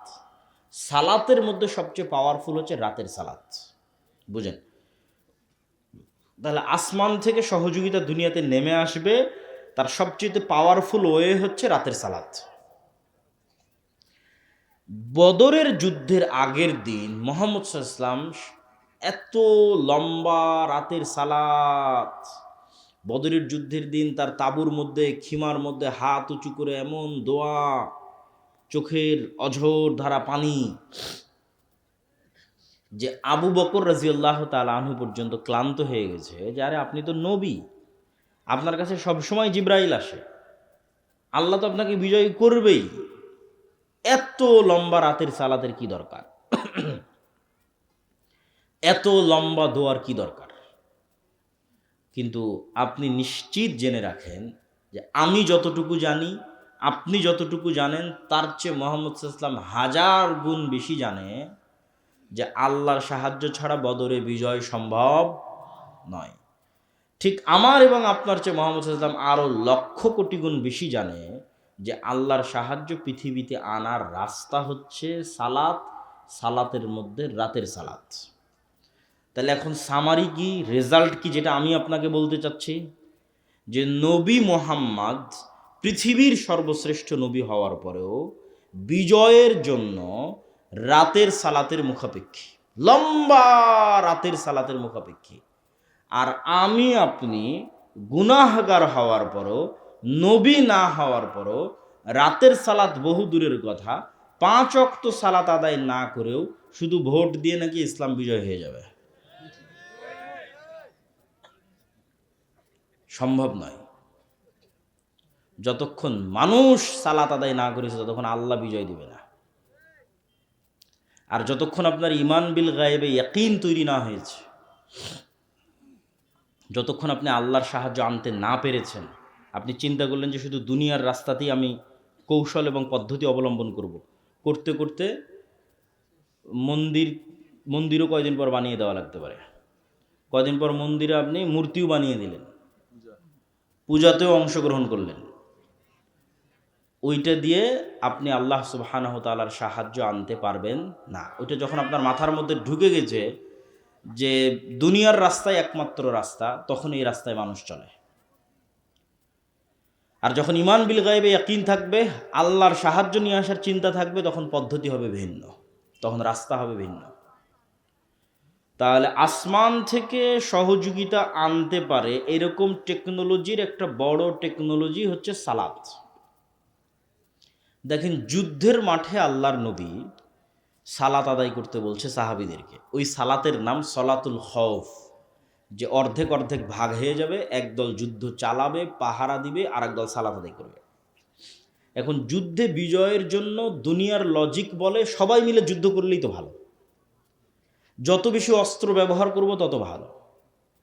সেখানে যুদ্ধের মধ্যে শক্তি ক্ষয় হলেও বলা হচ্ছে সালাত আদায় করো। তাহলে রেজাল্ট কি? রেজাল্ট হচ্ছে মুসলমানদের বিজয় কার সাহায্য ছাড়া হবে না? আল্লাহর সাহায্য হবে না। তাই তোমার কাছে পারমাণবিক বম থাক আর অস্ত্র থাক আর তরবারি থাক, সেটা দেখে লাভ নেই। তোমাকে আগে প্রথম শর্ত পূরণ করতে হবে যে কার সাহায্য লাগবে? আল্লাহর সাহায্য। আর আল্লাহর সাহায্য পৃথিবীতে নামিয়ে আনতে পারে একটাই মাধ্যম, সেটা হচ্ছে সালাত। এটা মিস দেওয়া যাবে না। যার সালাত মিস হয়ে গেছে ও আল্লাহর গন্তি থেকে বের হয়ে গেছে, আল্লাহর কাউন্টের মধ্যে নাই। এখন বেনামাজি কোথায় পড়ে মারা গেল, কোথায় তার কি হলো এটা আল্লাহ সুবহানাহু ওয়া তাআলা দেখবেন না। আপনাকে যদি আরও সহজ করে বোঝানোর জন্য বলি যে আমরা মোবাইলে যেমন ফিঙ্গারপ্রিন্ট ইউজ করি, ফেস ভেরিফিকেশন ইউজ করি, ঠিক আছে, কোনো অ্যাকাউন্ট খোলার জন্য ডানে তাকাতে বলে, বামে তাকাতে বলে, তখন পুরো ফেসটা নেয়, নিয়ে মিলায় যে হ্যাঁ এটা ওরই ফেস, তখন ওপেন হয়ে যায়।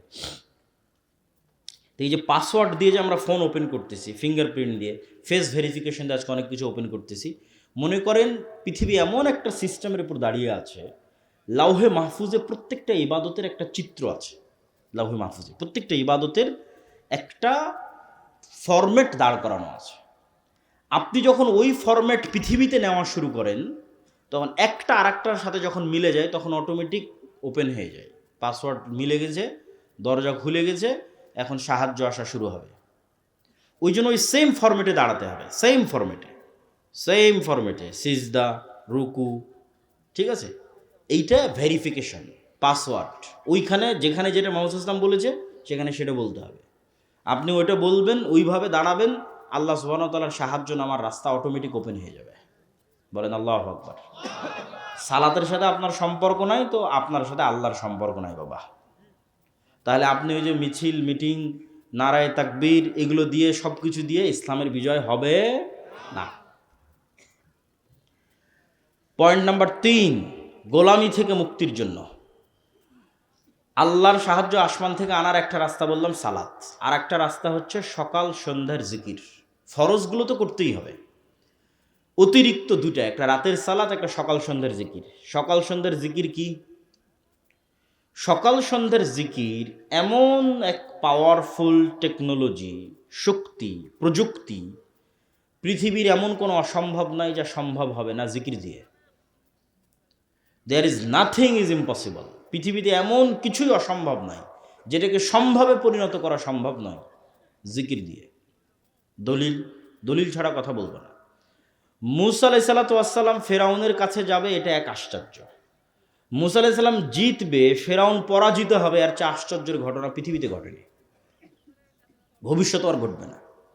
তো মুসা আলাইহিস সালামকে যখন আল্লাহ বলছে যাও ফেরাউনের কাছে, তখন ওখানে কোরআনের একটা আয়াত আছে, ওয়ালা তানিয়া ফি জিকরি। মুসা, ফেরাউনের কাছে যাচ্ছ ঠিক আছে, দায়িত্ব নিয়েছো ঠিক আছে, আমাকে জিকির স্মরণ করতে যদি ভুলে যাও তাহলে তোমাকে যে যে জিনিসগুলো দেওয়া আছে এগুলো কাজ করবে না।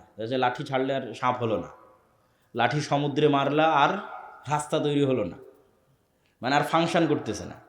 তো চার্জ তো ঠিক রাখা লাগবে, চার্জ ঠিক না রাখলে ওপেন হবে কেমনে, ফাংশন করবে কেমনে? ওইটা ঠিক রাখার জন্য তোমাকে সব সময় আল্লাহর জিকিরে ব্যস্ত থাকবে। বলা তানিয়া ফিজিক্যালি, আমাকে ভোলা যাবে না, আমার জিকির করতে হবে। আমার জিকির যদি করো সব ওকে। কত বড় বাদশা ফেরাউন সেটা দেখার দায়িত্ব আল্লাহর, ওটা তোমার না। তখন বিশাল সমুদ্রের মধ্যে রাস্তা তৈরি হয়ে যাবে। জাকারিয়া আলাইহিস সালাতু ওয়াস সালাম মারিয়ামকে দেখে আল্লাহর কাছে দোয়া করতেছে, হুনালিকা দাআ জাকারিয়া রব্বাহ, যে আল্লাহ এই মারিয়াম এত ভালো মেয়ে, আমার যদি এরকম একটা ছেলে থাকতো, যেমন এখন অনেক মানুষ মনে করতেছে যে উসমান হাদি যেরকম সাহসী, এরকম যদি আমাদের একটা সন্তান হতো। তো আল্লাহর সাথে সাথে জাকারিয়া আলাইহিস সালামকে বললেন ঠিক আছে তোমার সন্তান হবে। এখন জাকারিয়া আলাইহিস সালামের নিজেরই আর বিশ্বাস হয় না যে সন্তান হবে, কেননা ওনার বয়স হয়ে গেছে 90-100 বছর বয়স, দাড়ি পেকে গেছে, চুল পেকে গেছে, স্ত্রী বন্ধা, চেয়েছেন ঠিক আছে, হবে কেমনে? তখন উনি পাল্টা আল্লাহকে বলতেছে, আল্লাহ হবে যে, এটার কিছু চিহ্ন বলেন, আলামত বলেন। তো আল্লাহ বলছে চিহ্ন এবং আলামত হচ্ছে তুমি সকালে সন্ধ্যায় আমার জিকির করবে। বলেন আল্লাহু আকবার। কোরআন পূর্ণ হয়ে আছে সকাল সন্ধ্যার জিকিরের কথা দিয়ে। বুকরাতা ওয়া আসিলা বিল আশি ওয়াল ইবকার বিল গুদুবি ওয়াল আসাল ক্বাবলা গুরুবিশ শামসি ক্বাবলা তুলুইশ শামসি ক্বাবলাল গুরুব, এগুলো কোরআনের আয়াত। তো জিকির কেন পাওয়ারফুল এটার লজিকটাও আপনাকে ভেঙে দিই। জিকির পাওয়ারফুল কেন বুঝার জন্য বলতেছি, এইভাবে কোরআন এবং হাদিস আসছে এটা নয়, বুঝার সুবিধার্থে উদাহরণ দিচ্ছি। জিকির মনে করেন সাউন্ড টেকনোলজি, একটা টেকনোলজি যেটা শব্দ নির্ভর। এখনকার টেকনোলজি আলো নির্ভর, ওয়েভ নির্ভর। ওই যার ক্যামেরা লাইভ চালাচ্ছে, ওর আমাদের কম্পিউটার কাজ করতেছে, আমাদের মোবাইল কাজ করতেছে, মাইকটা বাজতেছে, লাইটগুলো চলতেছে, সব ওয়েভ, আলো নির্ভর টেকনোলজি। তো জিকির হচ্ছে শব্দ নির্ভর টেকনোলজি। শব্দ সবচেয়ে পাওয়ারফুল, কেননা সকল কিছুর সৃষ্টি শব্দ। আল্লাহ সুবহানাহু ওয়া তাআলা আসমান জমিন সৃষ্টি করেছেন কুন ফায়াকুন, শব্দ, আওয়াজ। আবার সব ধ্বংস হয়ে যাবে ইসরাফিলের বাঁশির আওয়াজে ধ্বংস হয়ে যাবে। মানে আসমানকে এমন একটা সিস্টেমের উপর ডেভেলপ করা আছে যে ও ইসরাফিলের বাঁশির আওয়াজ বুঝতে পারবে, বাঁশির আওয়াজ রিসিভ করার মাত্র ফেটে যাবে, চৌচির হয়ে যাবে। সূর্যকে এমনভাবে সেট করা আছে ও আওয়াজ বুঝে। এরা সবাই আওয়াজ বের করে এবং আওয়াজ বুঝে। আল্লাহ কোরআনে বলছেন এটা গায়েব, আল্লাহ জানিয়েছেন। এই গায়েবটা আমি আপনাকে জানাচ্ছি, আল্লাহ জানিয়েছেন কোরআনে। ইউসাব্বিহু লিল্লাহি মা ফিস সামাওয়াতি ওয়া মা ফিল আরজ। আসমান জমিন এবং তার মধ্যে যা কিছু আছে, এই মাইকও, এই পানির বোতলও, এই গায়ের জামাও, এই প্যান্ডেলও, এরা সব 24 ঘন্টা আল্লাহর তাসবিহ পাঠ করতেছে। এটা গায়েব, কেউ জানে না, আল্লাহ কোরআনে জানিয়েছেন। এই গায়েবের ওপর যখন আপনি ইয়াকিন রাখবেন, আপনার গোলামি থেকে মুক্তির রাস্তা শুরু হয়ে গেছে কিন্তু। আর এই গায়েবের উপর ইয়াকিন না থাকলে আপনি আগাতে পারবেন না। তাহলে 1 নম্বর হচ্ছে গায়েবের উপর ইয়াকিন লাগবে। তাহলে এরা তো 24 ঘন্টা শব্দ বের করছে, মানে আমি যে শব্দ বলবো এই শব্দ এরা বুঝবে। আমি যদি বলি সুবহানাল্লাহি ওয়া বিহামদিহি সুবহানাল্লাহিল আযীম, তাহলে সব শুনতেছে, যতদূর পর্যন্ত শুনতেছে এরা প্রত্যেকটা কিয়ামতের মাঠে সাক্ষী দিবে। আল্লাহু আকবার। মুয়াজ্জিনের মাইকের আজান যতদূর পর্যন্ত যাবে এরা সবগুলো সেভ করে, রেকর্ড, শুনে, আন্ডারস্ট্যান্ড করে, ফিল করে, সব এরা কিয়ামতের মাঠে সাক্ষী দিবে। এই জন্য জিকির মোস্ট পাওয়ারফুল, কেন সাউন্ড টেকনোলজি মোস্ট পাওয়ারফুল। গোলামি থেকে আজাদির 4 নাম্বার রাস্তা, এবং এটা সবচেয়ে গুরুত্বপূর্ণ, আজকের আলোচনার সবচেয়ে গুরুত্বপূর্ণ পার্ট। এই একটা সমস্যা যদি আমরা সমাধান করে ফেলতে পারি, যেটা এখন বলবো, আলাদা করে কোনো আন্দোলন করা লাগবে না, আলাদা করে মিছিল মিটিং লাগবে না, আলাদা করে ভোট লাগবে না। সারা বাংলাদেশ একদিনে ইসলামপন্থী হয়ে যাবে, একদিনে ইসলামের বিজয় হয়ে যাবে। সেই রাস্তাটা কি? ইসলামের বিজয় মানে আপনি কি বুঝেন এটা আগে আপনাকে বুঝতে হবে। আপনি যদি মনে করেন ইসলামের বিজয় মানে পুরো পীরগঞ্জের মানুষ আজকে সবাই সালাত আদায় করবে, এই পুরো পীরগঞ্জের মহিলারা আজকে থেকে পর্দা করবে, তাহলে আপনি এখনও সঠিক বুঝটা অর্জন করতে পারেননি। ধরেন এই পুরো পীরগঞ্জের মানুষ সবাই মসজিদে আজকাল ফজর থেকে সালাত আদায় করলো, এটাও ইসলাম এবং অনেক জরুরি কর্তব্য। আজকে থেকে সকল মহিলারা পর্দা করলো, কিন্তু এই নামাজি মানুষরাই, এই পর্দা করা মহিলারাই একজন আরেকজনের উপর জুলুম করে, একজন আরেকজনের টাকা মেরে খায়, একজন আরেকজনকে ধোঁকা দেয়, একজন আরেকজনকে মিথ্যা বলে। তাহলে কি এখানে ইসলাম প্রতিষ্ঠা হয়েছে? এইটা যেই দিন বুঝতে পারবেন সেই দিন বুঝবেন যে ইসলাম প্রতিষ্ঠা হওয়া মানে কি। ইসলাম রাষ্ট্র ক্ষমতায় যাওয়ার বেসিক হচ্ছে ইনসাফ, ন্যায়, সত্যবাদিতা, বেসিক। ঈসা আলাইহিস সালাতু ওয়াস সালাম যেই দিন সমগ্র পৃথিবীর শাসনভার হাতে নেবেন, সেই দিন ঈসা আলাইহিস সালাতু ওয়াস সালামের শাসনের গুণ বর্ণনা করছে মুহাম্মদ সাল্লাল্লাহু আলাইহি ওয়াসাল্লাম, যে ওই দিন ঈসা আলাইহিস সালাম সমগ্র পৃথিবীতে ন্যায় প্রতিষ্ঠা করবে। তাহলে ঈসা আলাইহিস সালামের শাসনের গুণ কি? সমগ্র পৃথিবীতে কি প্রতিষ্ঠা হবে? ন্যায় প্রতিষ্ঠা হবে। তাহলে আমরা তো সারা বাংলাদেশে 90% মুসলমান। এই 90% মুসলমানের দেশে আলাদা করে ইসলাম প্রতিষ্ঠা করার প্রয়োজনই নাই।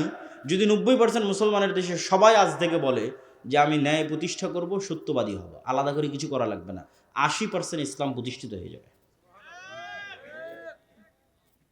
ওইটা যদি আপনি ফিল আপ না করতে পারেন, তাহলে বাহ্যিকভাবে যতই হোক বাস্তবে ইসলাম প্রতিষ্ঠিত হবে না। তাহলে এবং ওই গুণটা, আমরা যে দুর্নীতির মধ্যে আছি, ধোঁকাবাজির মধ্যে আছি, 2 নম্বরই রাস্তার মধ্যে আছি, এটা গোলামির গুণ, এইটা গোলামির চিহ্ন। দেখেন এই যে ইসহাক আলাইহিস সালামের সন্তানেরা, ইব্রাহিম আলাইহিস সালামের সন্তানেরা, এদেরকে আল্লাহ বলছে শনিবারের দিন তোমরা মাছ ধরবে না। এরা কি করলো? শনিবারের দিন মাছগুলো না ধরে আটকে রেখে দিল, যে ওই মাছগুলোকে রবিবারের দিন ধরলো। কি 2 নম্বরই বুদ্ধি! তাহলে ইব্রাহিমের সন্তান এত 2 নম্বরই বুদ্ধি কেমনে শিখলো? নবীর সন্তান এত 2 নম্বরই বুদ্ধি কেমনে জানে? ওই যে ফেরাউনের যে 300 বছর গোলাম ছিল, গোলামি মে বদল জাতি হে কওমো কা জমির, আল্লামা ইকবাল বলেছে, গোলামিতে মিথ্যা বলা শিখে নিয়েছে। আপনি নিশ্চিত থাকেন আমরা মুসলমানেরা ধোঁকাবাজি, দুর্নীতি, 2 নম্বরই রাস্তা জানতাম না। ব্রিটিশদের 190 বছর গোলামি আমাদের রক্তের মধ্যে এটা ঢুকিয়ে দিয়েছে। এর দলিল আমি আপনাকে দিতে পারবো, কিন্তু ওই দিকে যাচ্ছে না, সময় নষ্ট হবে। জাস্ট পয়েন্টের উপর ফোকাস থাকি, যে সত্যবাদিতা, ন্যায়পরায়ণতা নেতৃত্বের বিকাশের প্রথম ভিত্তি, আর মিথ্যা, দুর্নীতি, গোলামির প্রথম ভিত্তি। তাহলে যে সত্যবাদী, ন্যায়পরায়ণ ও নেতা, যে মিথ্যুক, ধোঁকাবাজ, 2 নম্বর রাস্তা অবলম্বন করে ও গোলাম। এখন আপনি আপনাকে প্র্যাকটিক্যাল উদাহরণে চলে যাই।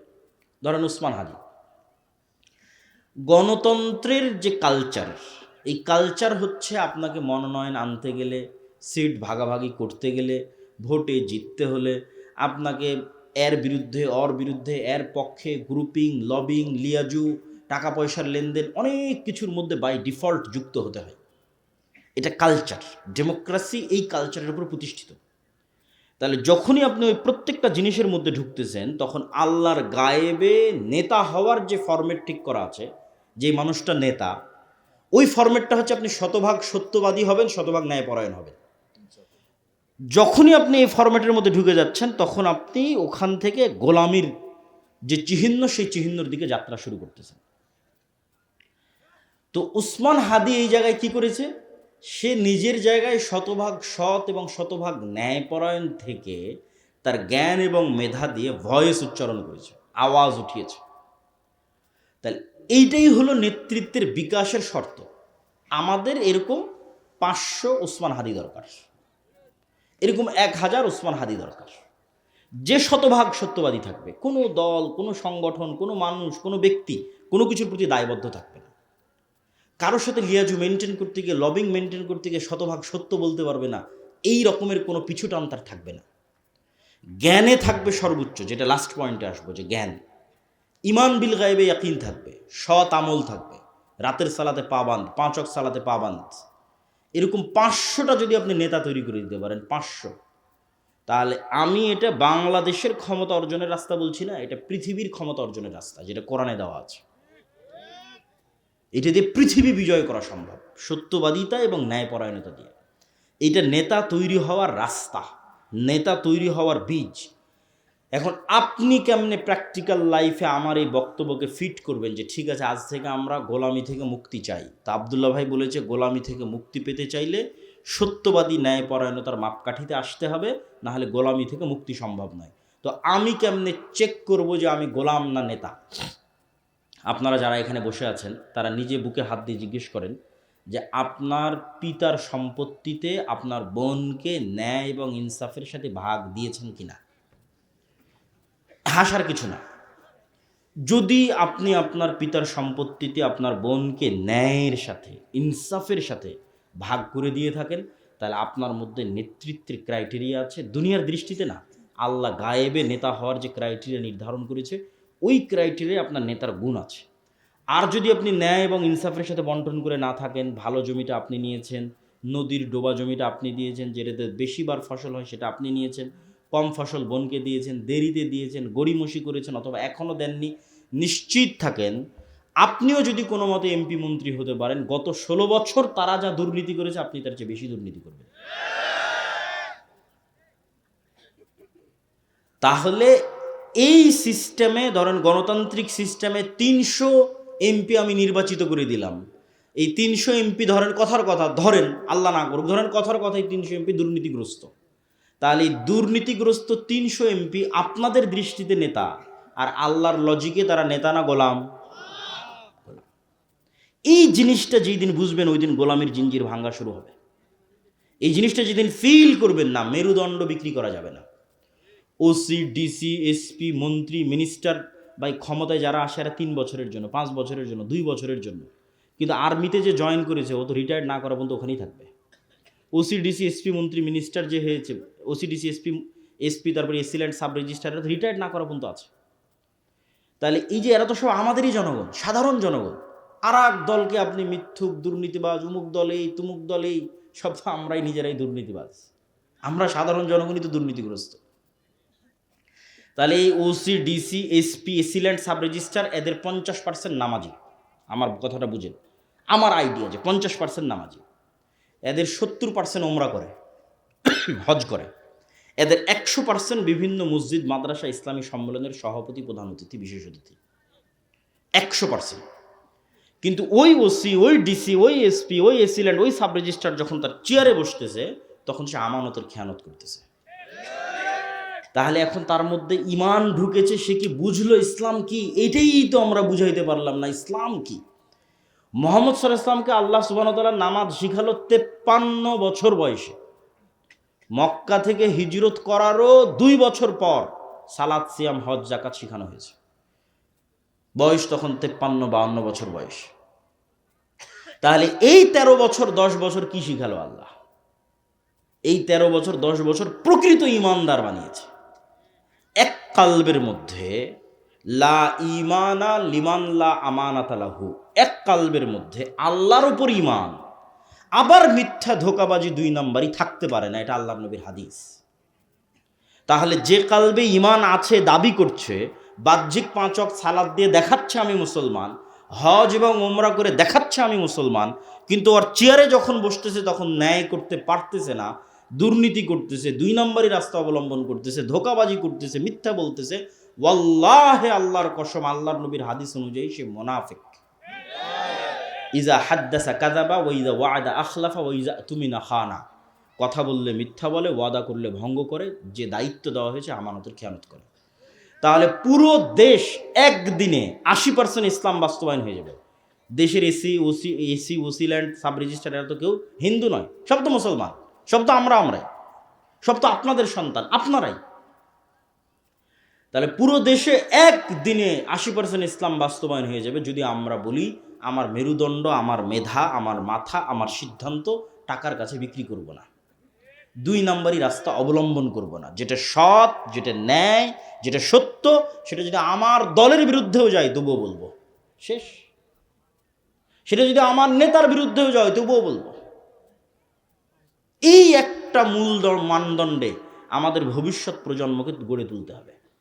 আমাদের ভবিষ্যৎ প্রজন্ম যারা বসে আছে তাদের শপথ নিতে হবে যে আমরা কিছুই না শিখতে পারি, অন্তত ওসমান হাদির কাছে এইটা অন্তত শিখি যে আমাদের মেরুদণ্ড বিক্রি করা যাবে না, পৃথিবীর যেখানেই থাকি না কেন, যে অবস্থাতেই থাকি না কেন। এটা হলো নেতা হওয়ার শর্ত, রাস্তা, 4 নম্বর পয়েন্ট, যেটা দিয়ে বক্তব্যের শেষের দিকে চলে যাব। তার আগে মধ্যেখানে একটু বিরতি নেই।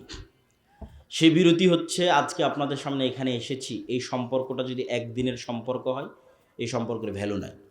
সম্পর্কটা যদি স্থায়ী পার্মানেন্ট হয়, ভ্যালু আছে। পার্মানেন্ট হবে কিভাবে? ওই যে আপনার আগের বক্তা, আমার আগের বক্তা বলে গেল মক্তব। আমরা মাদ্রাসা দিয়ে 2% ছেলে মেয়েকে দিন শেখাতে পারবো, আর মসজিদে মক্তব করে 100% মুসলমানের সন্তানকে দিন শেখানো যাবে। তাহলে 100% মুসলমানের সন্তানকে দিন শেখানোর একটাই রাস্তা, মসজিদে শিক্ষা ব্যবস্থা তৈরি করা, শিক্ষাকে সর্বোচ্চ গুরুত্ব দেওয়া। আপনি জালসা করে টাকা তুলে এসি কিনছেন, টাইলস কিনতেছেন, ওই এসি ওই টাইলস বাজারে বিক্রি করে দিয়ে মক্তবের শিক্ষকের বেতনের ব্যবস্থা করেন। আর আমরা মক্তবের সিলেবাস তৈরি করেছি, ট্রেনিং দিচ্ছি, প্রায় 700-এর অধিক মসজিদের মক্তবের শিক্ষক আমাদের কাছে ট্রেনিং নিয়েছে। এবার এনটিভিতে আমাদের মক্তবের উপর জাতীয় প্রতিযোগিতা রমজান মাসে আয়োজিত হতে যাচ্ছে। এটাতে কোনো খরচ নাই, আপনার ইমাম সাহেব যাবে, যাতায়াত খরচ আমাদের, থাকবে খাবে, থাকা খাওয়া খরচ আমাদের। তাকে ট্রেনিং দিয়ে আমাদের সিলেবাস বুঝিয়ে দিয়ে আপনার মসজিদে পাঠাবো, সে আপনার সন্তানকে এই দিন, এই আদর্শ, এই আকীদা, এই কোরআন শিক্ষা দেবে। এটাতে আমরা প্রজন্ম তৈরি করব, সৎ, ন্যায়পরায়ণ, আমানতদার প্রজন্ম তৈরি করাই হচ্ছে ইসলামের বিজয়। এটা আমাদের বুঝতে হবে। 2 নম্বর হচ্ছে, আমরা যে পত্রিকা মাসিক আল ইতিসাম, প্রতি মাসে আমি অন্তত 3টে লেখা লিখি মাসিক আল ইতিসামে। এত ব্যস্ততার মতো সম্পাদকীয় লিখি, মিন্নাতুল বাড়ি লিখি, স্বাভাবিক একটা প্রবন্ধ লিখি। এটা আপনাদের আজকের একদিনের 100 বাদামের দামের চাইতেও, বা 100 বাদামের যা দাম তার মতো। তাহলে প্রতিদিনের নাস্তার যা দাম, মাসে একটা পত্রিকার তা দাম। 3 নম্বর, আমরা যে বইগুলো লিখি, যেমন আজকে আপনার এখানে যা আলোচনা করছি, ঈমান বিল গায়েবের উপর আমার বিস্তর আলোচনা আছে, ফেরেশতার উপর, ফেরেশতার অস্তিত্বের উপর, শয়তানের অস্তিত্বের উপর, ফেরেশতা এবং শয়তান কিভাবে কাজ করে তার উপর, রূহ এবং নাফস কিভাবে কাজ করে তার উপর, এগুলো সব গায়েবের আলোচনা। এগুলো সব আল্লাহর পথে যাত্রা এই বইয়ের মধ্যে আছে। প্রত্যেক মুসলমানকে আমি মনে করি এই বইটা পড়া উচিত। প্রত্যেক মসজিদে, প্রত্যেক স্কুল, কলেজ, ইউনিভার্সিটিতে পাঠ চক্র হওয়া উচিত এই বইটার উপর। অন্তত সপ্তাহে একদিন, অন্তত 2 পৃষ্ঠা, অন্তত সপ্তাহে একদিন, অন্তত 2 পৃষ্ঠা। বইয়ের নাম হচ্ছে আল্লাহর পথে যাত্রা। আরও যে বই পুস্তকগুলো আছে, 1000 ফতোয়ার একটা বই আছে, শাইখ আব্দুর রাজ্জাক সালাত এবং দোয়ার বই আছে, এগুলোকে মূল্যায়ন করা। আমাদের আজকের বক্তব্যের শেষ পয়েন্ট, শিক্ষা এবং জ্ঞান। তার আগে ভূমিকা, আপনার মোবাইলের যেমন ফাংশন আছে না, ফ্ল্যাশ লাইট বাটনের যে ফাংশন, ওই ফাংশানে চাপ দিলে ফ্ল্যাশ লাইট জ্বলতেছে, ক্যামেরায় চাপ দিলে ক্যামেরা অন হচ্ছে। এখন ক্যামেরায় যদি মুসলমান চাপ দেয়, তো মোবাইল কি বলবে মুসলমান তোর জন্য আমি অন হব না? এটা বলবে নাকি? মোবাইলকে যেই ফাংশনের উপর ডেভেলপ করা আছে, মুসলমান ইউজ করলেও কাজ করবে, হিন্দু বৌদ্ধ ইহুদি খ্রিস্টান ইউজ করলেও কাজ করবে। বোঝা যায় কথা? এবার আসেন, আল্লাহ এই পৃথিবীকে একটা ফাংশনের উপর ডেভেলপ করেছে। আল্লাহর কিছু নির্ধারিত ফাংশন আছে। তো সেই ফাংশনের একটা ফাংশন হচ্ছে আল্লাহ ক্ষমতা, এই যে ক্ষমতা, এটার বাটন দিয়ে দিয়েছে জ্ঞানের কাছে। ক্ষমতা অর্জিত হবে, এটার বাটন, কোন বাটন চাপলে অর্জিত হবে? একটু বলেন না যে কোন বাটন? জ্ঞান। একটু জোরে বলেন, কোন বাটন? জ্ঞান। এখন জ্ঞানের বাটন চাপলে ক্ষমতা অর্জিত হবে। এই জ্ঞানের বাটন যদি ইহুদি চাপে, খ্রিস্টান চাপে, ক্যামব্রিজ এবং অক্সফোর্ডে বসে, আর এই পীরগঞ্জের মুসলমানের সন্তান free fire, PUBG, TikTok, YouTube, Netflix, বিড়ি, সিগারেট, বিপিএল, আইপিএলের জুয়া, অনলাইন বেটিং, নেশা, girlfriend boyfriend, WhatsApp chatting, mobile chatting, যত সময় নষ্টের রাস্তা আছে, প্রত্যেক সময় নষ্টের রাস্তায় ব্যস্ত আছে পীরগঞ্জের মুসলমান। আর ইহুদি আর খ্রিস্টান ব্যস্ত আছে জ্ঞানের বাটন চাপার জন্য।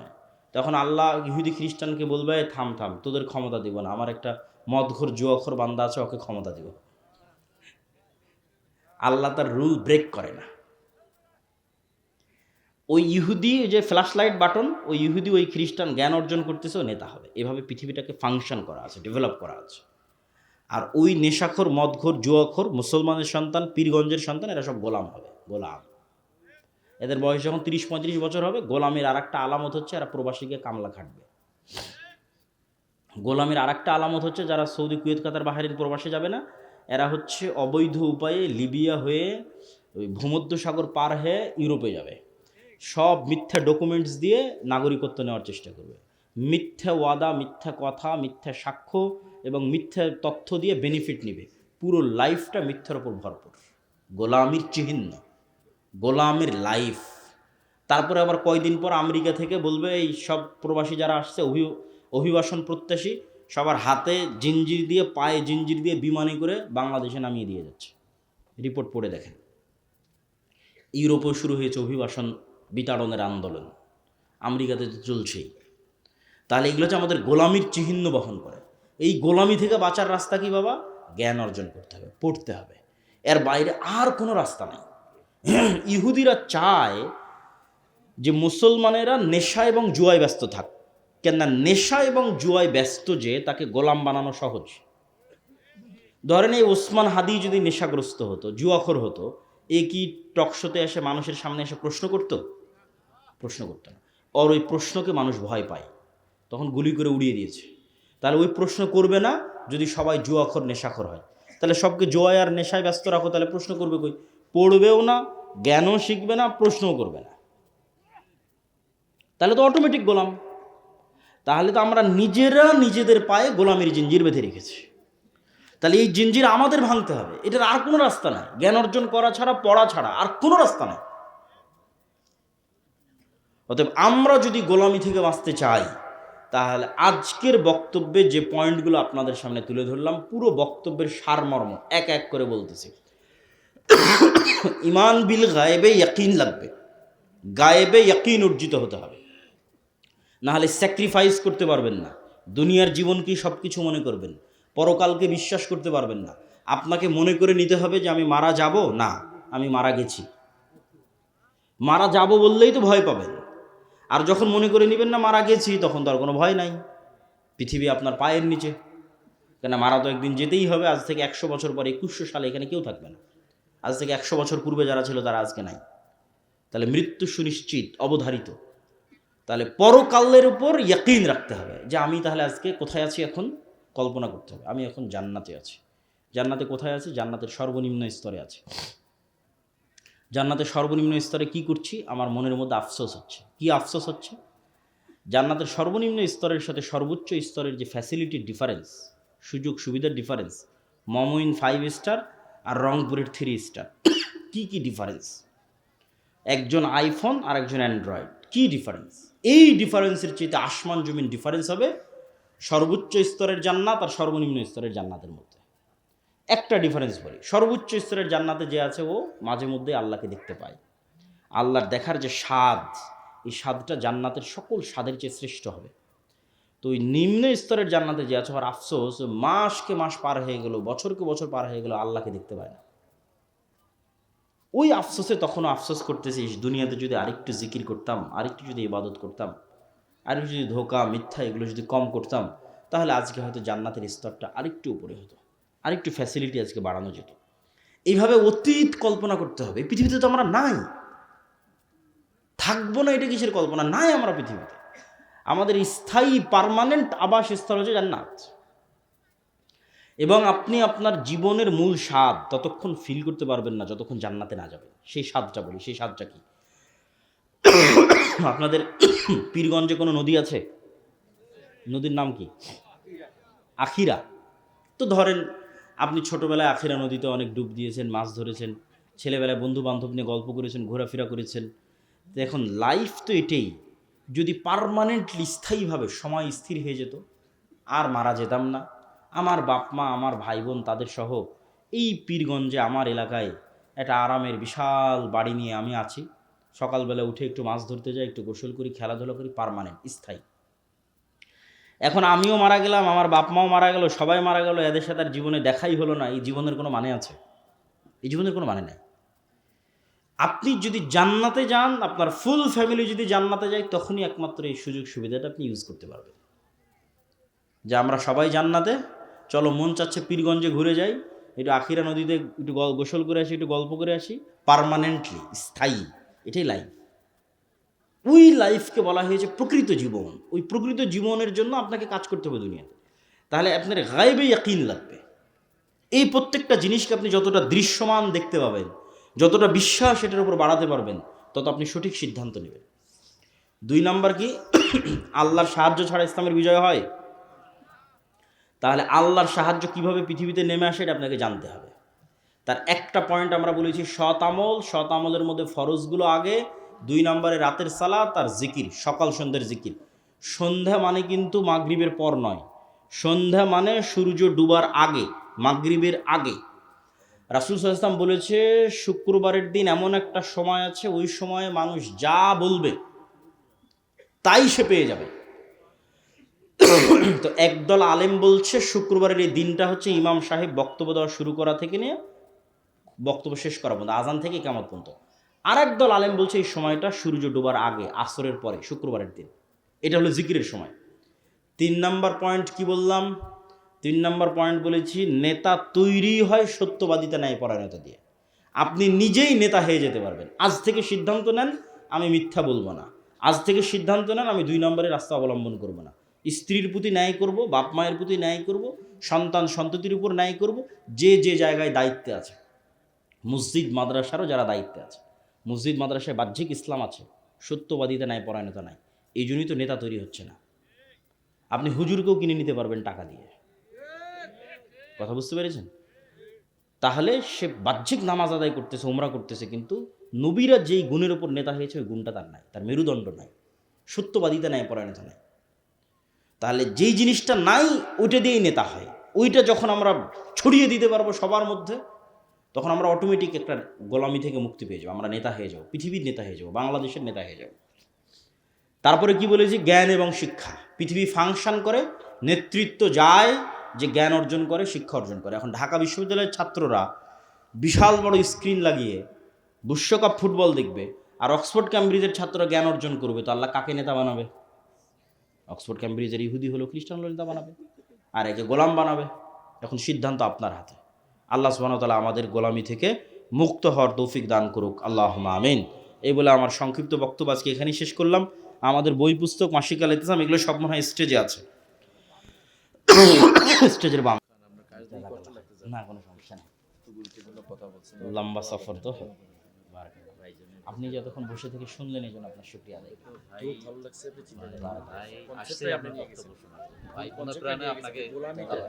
গোলামিটা রং, আপনি ওই জায়গা থেকে যে জাতিটাকে বের করা, এটাই তো বড় একটা কথা। মূল জায়গায় গেছে। আমরাই সংশোধন হলে অটোমেটিক আমরা সংশোধন এখন যে ওয়াজ মাহফিল করলে কাল গোলামি করতেছি। ঠিক। আপনারা বসেন, আমাদের প্রধান বক্তা এখনো বক্তব্য শেষ করেননি। আপনারা একটু বসেন, প্রশ্ন উত্তর পর্ব আছে, আপনারা বসেন। আচ্ছা আচ্ছা আর মসজিদে আপনারা বসেন, ওনার বক্তব্য এখনো শেষ হয়নি। প্রশ্ন উত্তর আছে, কই মাইক? প্রশ্ন উত্তর। মসজিদে উচ্চ স্বরে আমিন বললে ইমাম বলেন ওনার তেলাওয়াতে সমস্যা হয়, এই বিষয়ে সমাজে বড় ধরনের সমস্যা, এখন আর ওই মসজিদে যাই না, এই বিষয়ে আপনার মতামত কি? কোনো নির্দিষ্ট মসজিদেই যেতে হবে এটা জরুরি নয়, তবে মসজিদে যেতে হবে, সম্ভব না হলে মসজিদ বানাতে হবে। নারী পুরুষ কি একই নিয়মে সালাত আদায় করবে না আলাদা নিয়ম?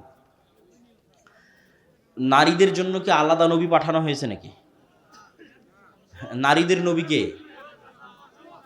একটু জোরে বলেন, নারীদের নবীকে? তাহলে মোহাম্মদ সাল্লাল্লাহু যা করবে তা না শুধু পুরুষের জন্য সুন্নাত না নারীর জন্য সুন্নাত? জন্য সুন্নাত। যতক্ষণ উনি আলাদা করে বলে না দিচ্ছে যে নারীর জন্য এটা, ততক্ষণ উনি যা করবে তা নারীর জন্য সুন্নাত। সবাই বসেন, হইচই করিয়েন না, অনেক প্রশ্ন, উত্তরগুলো শুনে যান। আমার ছোট ভাই প্রত্যেক রাতে অনেক জোরে কাদাকাদি করে, নাস, ফালাক, ইখলাস, আয়াতুল কুরসি, সূরা বাকারার শেষ 2 আয়াত, সূরা ফাতিহা বারবার পড়ে ফু দিবেন সকালে সন্ধ্যায়। আল্লাহ তো কারো মুখাপেক্ষী নয়, তাহলে আরশ বহনকারী ফেরেশতার প্রয়োজন হয় কেন? আল্লাহ সুবহানাহু তাআলা সিস্টেম ছাড়া কাজ করেন না। আল্লাহ সুবহানাহু তাআলা যা ইচ্ছা তাই করতে পারেন, তারপরেও তিনি সিস্টেম ডেভেলপ করেন। তো আল্লাহ সুবহানাহু ওয়া তাআলা সিস্টেম ডেভেলপ করতে গিয়েই ফেরেশতা তৈরি করেছেন এবং ফেরেশতাদের মধ্যে অপারেশনাল সিস্টেম ভাগ করে দিয়েছেন, কার কি কাজ দায়িত্ব বন্টন করে দিয়েছেন, এবং সেইভাবে আল্লাহ সুবহানাহু ওয়া তাআলা পৃথিবী পরিচালনা করেন। রাসূল পুরাতন কবরে খেজুরের ডাল দিয়েছিল, নতুন কবরে দেই, এইটার ফজিলত রাসূল সাল্লাল্লাহু আলাইহি ওয়াসাল্লামের সাথে সীমাবদ্ধ। আমাদের জন্য উপকার হবে এই মর্মে কোনো দলিল পাওয়া যায় না। উপকারের রাস্তা দোয়া, কবরের শাস্তি থেকে মুক্তির দোয়া। আমাদের বিশ্বনবী মুহাম্মদ সাল্লাল্লাহু আলাইহি ওয়াসাল্লামের বিশ্বস্ত সাহাবী ছিলেন হযরত হুযায়ফা, ওনার সম্পর্কে জানতে চাই। আজকে কি জানতে গেলে 1 ঘন্টা বক্তব্য দিতে হবে। হুযায়ফা ইবনুল ইয়ামান, সিররু রাসূলিল্লাহি সাল্লাল্লাহু আলাইহি ওয়াসাল্লাম, আল্লাহর নবীর গোয়েন্দা ডিপার্টমেন্টের প্রধান। কোন ধরনের লোকদের ধার দেওয়া যাবে? সত্যবাদী, ন্যায়পরায়ণ। কোরআন মাজিদ মুখস্থ করার পর ভুলে গেলে কি পাপ হবে? জি। কোনো ব্যক্তি 5 ওয়াক্ত সালাত আদায় করে অথচ সুদখোর, তাদের সঙ্গে টাকা অথবা নিত্য প্রয়োজনীয় জিনিস লেনদেন করা কি উচিত হবে? লেনদেন করা যেতে পারে, খাওয়া দাওয়া করা যাবে না। মৃত বাচ্চাকে নিয়ে যদি হজ করার স্বপ্ন দেখি, তাহলে কি মায়ের জন্য হজ করা ফরজ? যে আরেকজনের হয়ে বদলি হজ করতে চায়, তার নিজের হজ আগে হতে হবে, না হলে বদলি হজ করতে পারবে না।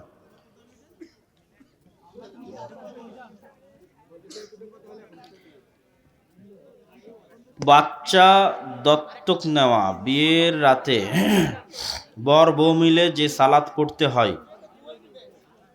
পরে কোন সময় পড়বে কিনা? পড়তে পারে, কোনো সমস্যা নেই। আপনার কাছে আমার একটা প্রশ্ন ছিল, কিন্তু সময় সংক্ষেপ, তবুও প্রশ্ন না করলেই নয়। আমাদের এলাকায়, বিশেষ করে আমাদের এই মহল্লা সহ আশেপাশের কয়েকটি গ্রামে সম্পত্তির সঠিক বন্টন হয় না। যেমন বাবা 2টি সন্তান বা 3টি সন্তানকে সম্পত্তি সঠিকভাবে ভাগ করে দেয় না। বাবার মৃত্যুর পর কন্যা সন্তান অথবা বোন ভাইয়ের কাছে সম্পত্তির সঠিক ভাগ পায় না। এক্ষেত্রে ইসলাম ধর্ম অনুযায়ী ইসলাম কি বলে? আজকের বক্তব্যতে বলেই দিলাম যে সম্পত্তির হিসেব বন্টন সঠিক না হলে ও গোলাম, ও মুক্তি সম্ভব নয়। ও হিন্দুদেরও গোলাম থাকবে, ইহুদিদেরও গোলাম থাকবে। আর যদি মনে করে বাংলাদেশকে হিন্দুদের গোলামি থেকে বাঁচাবে, তাহলে সত্যবাদী ন্যায়পরায়ণ হতে হবে, নেতা হয়ে যাবে, হিন্দুদেরও নেতা হয়ে যাবে, ভারতেরও নেতা হয়ে যাবে, পাকিস্তানেরও নেতা হয়ে যাবে, সারা পৃথিবীর নেতা হয়ে যাবে। আর যদি মনে করে ধোকা দিবে, 2 নম্বরই করবে, গোলাম থাকবে, গোলাম।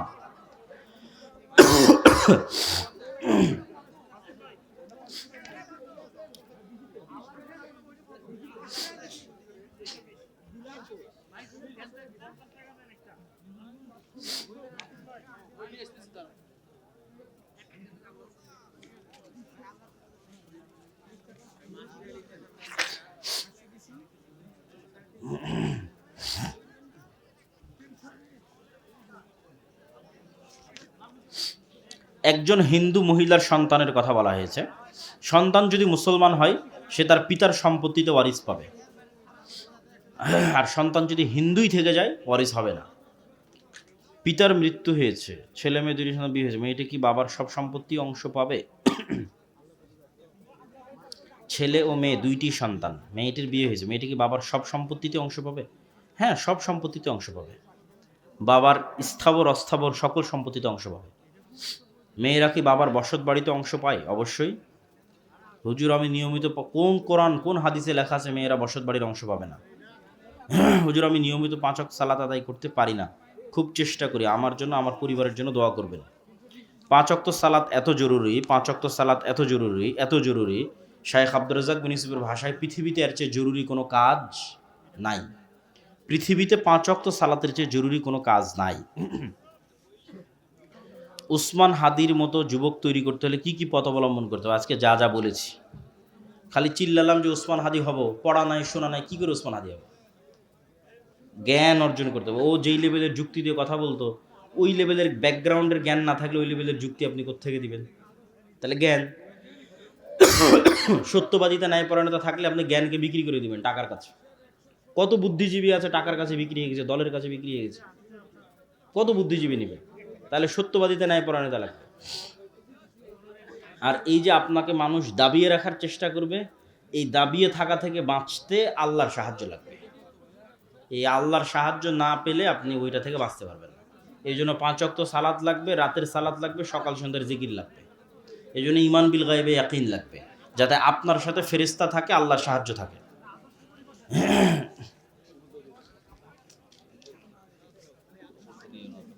চলুক বইগুলো বিক্রি হোক। বিশাল প্রশ্ন, বাপরে বাপ। আমি এক মেয়ের সাথে 6-7 বছর ধরে রিলেশনে আছি। এখন আমার এবং মেয়ের বাবা মা আমাদের ব্যাপারটা মানবে না, তো আমি কি আল্লাহর কাছে দোয়া করে তাকে পেতে পারি?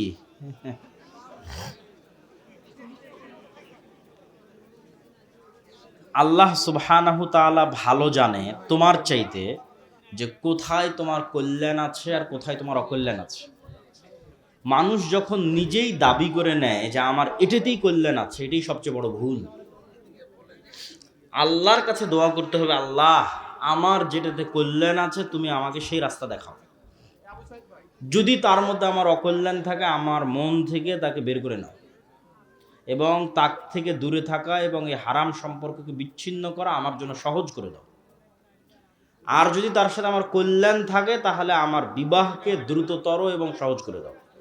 সেক্ষেত্রে দেরি না করে, কেন হারাম সম্পর্কের মধ্যে থাকলে আল্লাহর কাছে দোয়া কবুলই হয় না।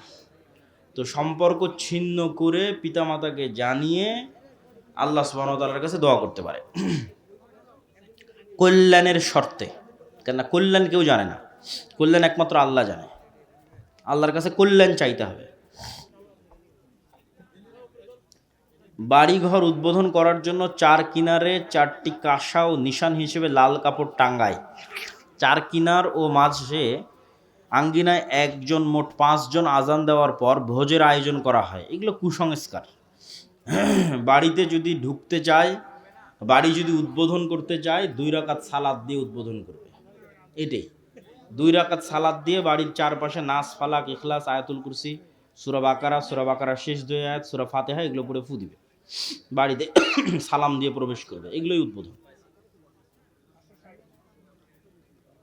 মানুষ মারা গেলে বাড়ি শুদ্ধ করার জন্য এতদিন যাবৎ খাবার আয়োজন করা হয়। এগুলো সব কুসংস্কার, হিন্দুয়ানি সংস্কৃতি, বেদাত। ইসলামী আন্দোলন নারীদের জন্য ফরজ কি না? নারীদের জন্য ফরজ হচ্ছে খালিদ ইবনুল ওয়ালিদ, আমর ইবনুল আস, ওমর ইবনুল খাত্তাব, তারেক বিন জিয়াদ, মোহাম্মদ বিন কাসেম, এদের মতো সন্তান তৈরি করা।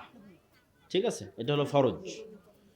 মা যত পর্দাশীলা হবে, যত পরহেজগার তাকওয়াবান হবে, সন্তান তত বীর বিক্রম মুজাহিদ হবে, সাহসী হবে, দিনের জন্য কাজ করবে। এক সালাহুদ্দিন আইয়ুবী মুসলিম উম্মার যা উপকার করেছে, লক্ষ কোটি মা রাস্তায় কাজ করে সে উপকার করতে পারবে না। কিন্তু সালাহুদ্দিন আইয়ুবীর মা যেমন ঘরে বসে সন্তান তৈরি করেছে, একজন মাও যদি ঘরে বসে একটা এরকম সালাহুদ্দিন আইয়ুবী দিতে পারে, ওটাই জাতিকে মুক্তি দিবে। নবজাতকের চুল কখন কাটতে হবে, এই জন্য ইহুদি খ্রিস্টানরা যেন আমাদের মধ্যে এরকম নেতা তৈরি না হয়, তার আর একটা প্রজেক্ট হচ্ছে মেয়েদেরকে বেহায়া করে দেওয়া। মেয়েরা যদি বেহায়া বেপর্দা বেলেল্লাপনায় যায় তো প্রজন্মই নষ্ট। কে আবার গোলামি থেকে আজাদ হওয়ার দাওয়াত দিবে? কেউ দিবে না, প্রজন্মই শেষ হয়ে যাবে। জি জি জি বলেন বলেন। সম্মানিত উপস্থিতি, আমাদের মহিলা প্যান্ডেলে একটা ছোট বাচ্চা আছে, সে শুধু কান্নাকাটি করতেছে, তার বাবার নাম বলতেছে মধু।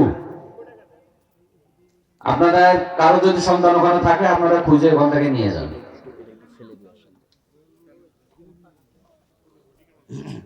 আমি 5 ওয়াক্ত নামাজ পড়ি, বাবার বাড়ি গিয়ে যে ভাইয়ের ঘরে খাবো সে তো অবৈধ ব্যবসা করে, তার ঘরে খাওয়া জায়েজ হবে? পুরোই যদি অবৈধ হয় খাওয়া যাবে না,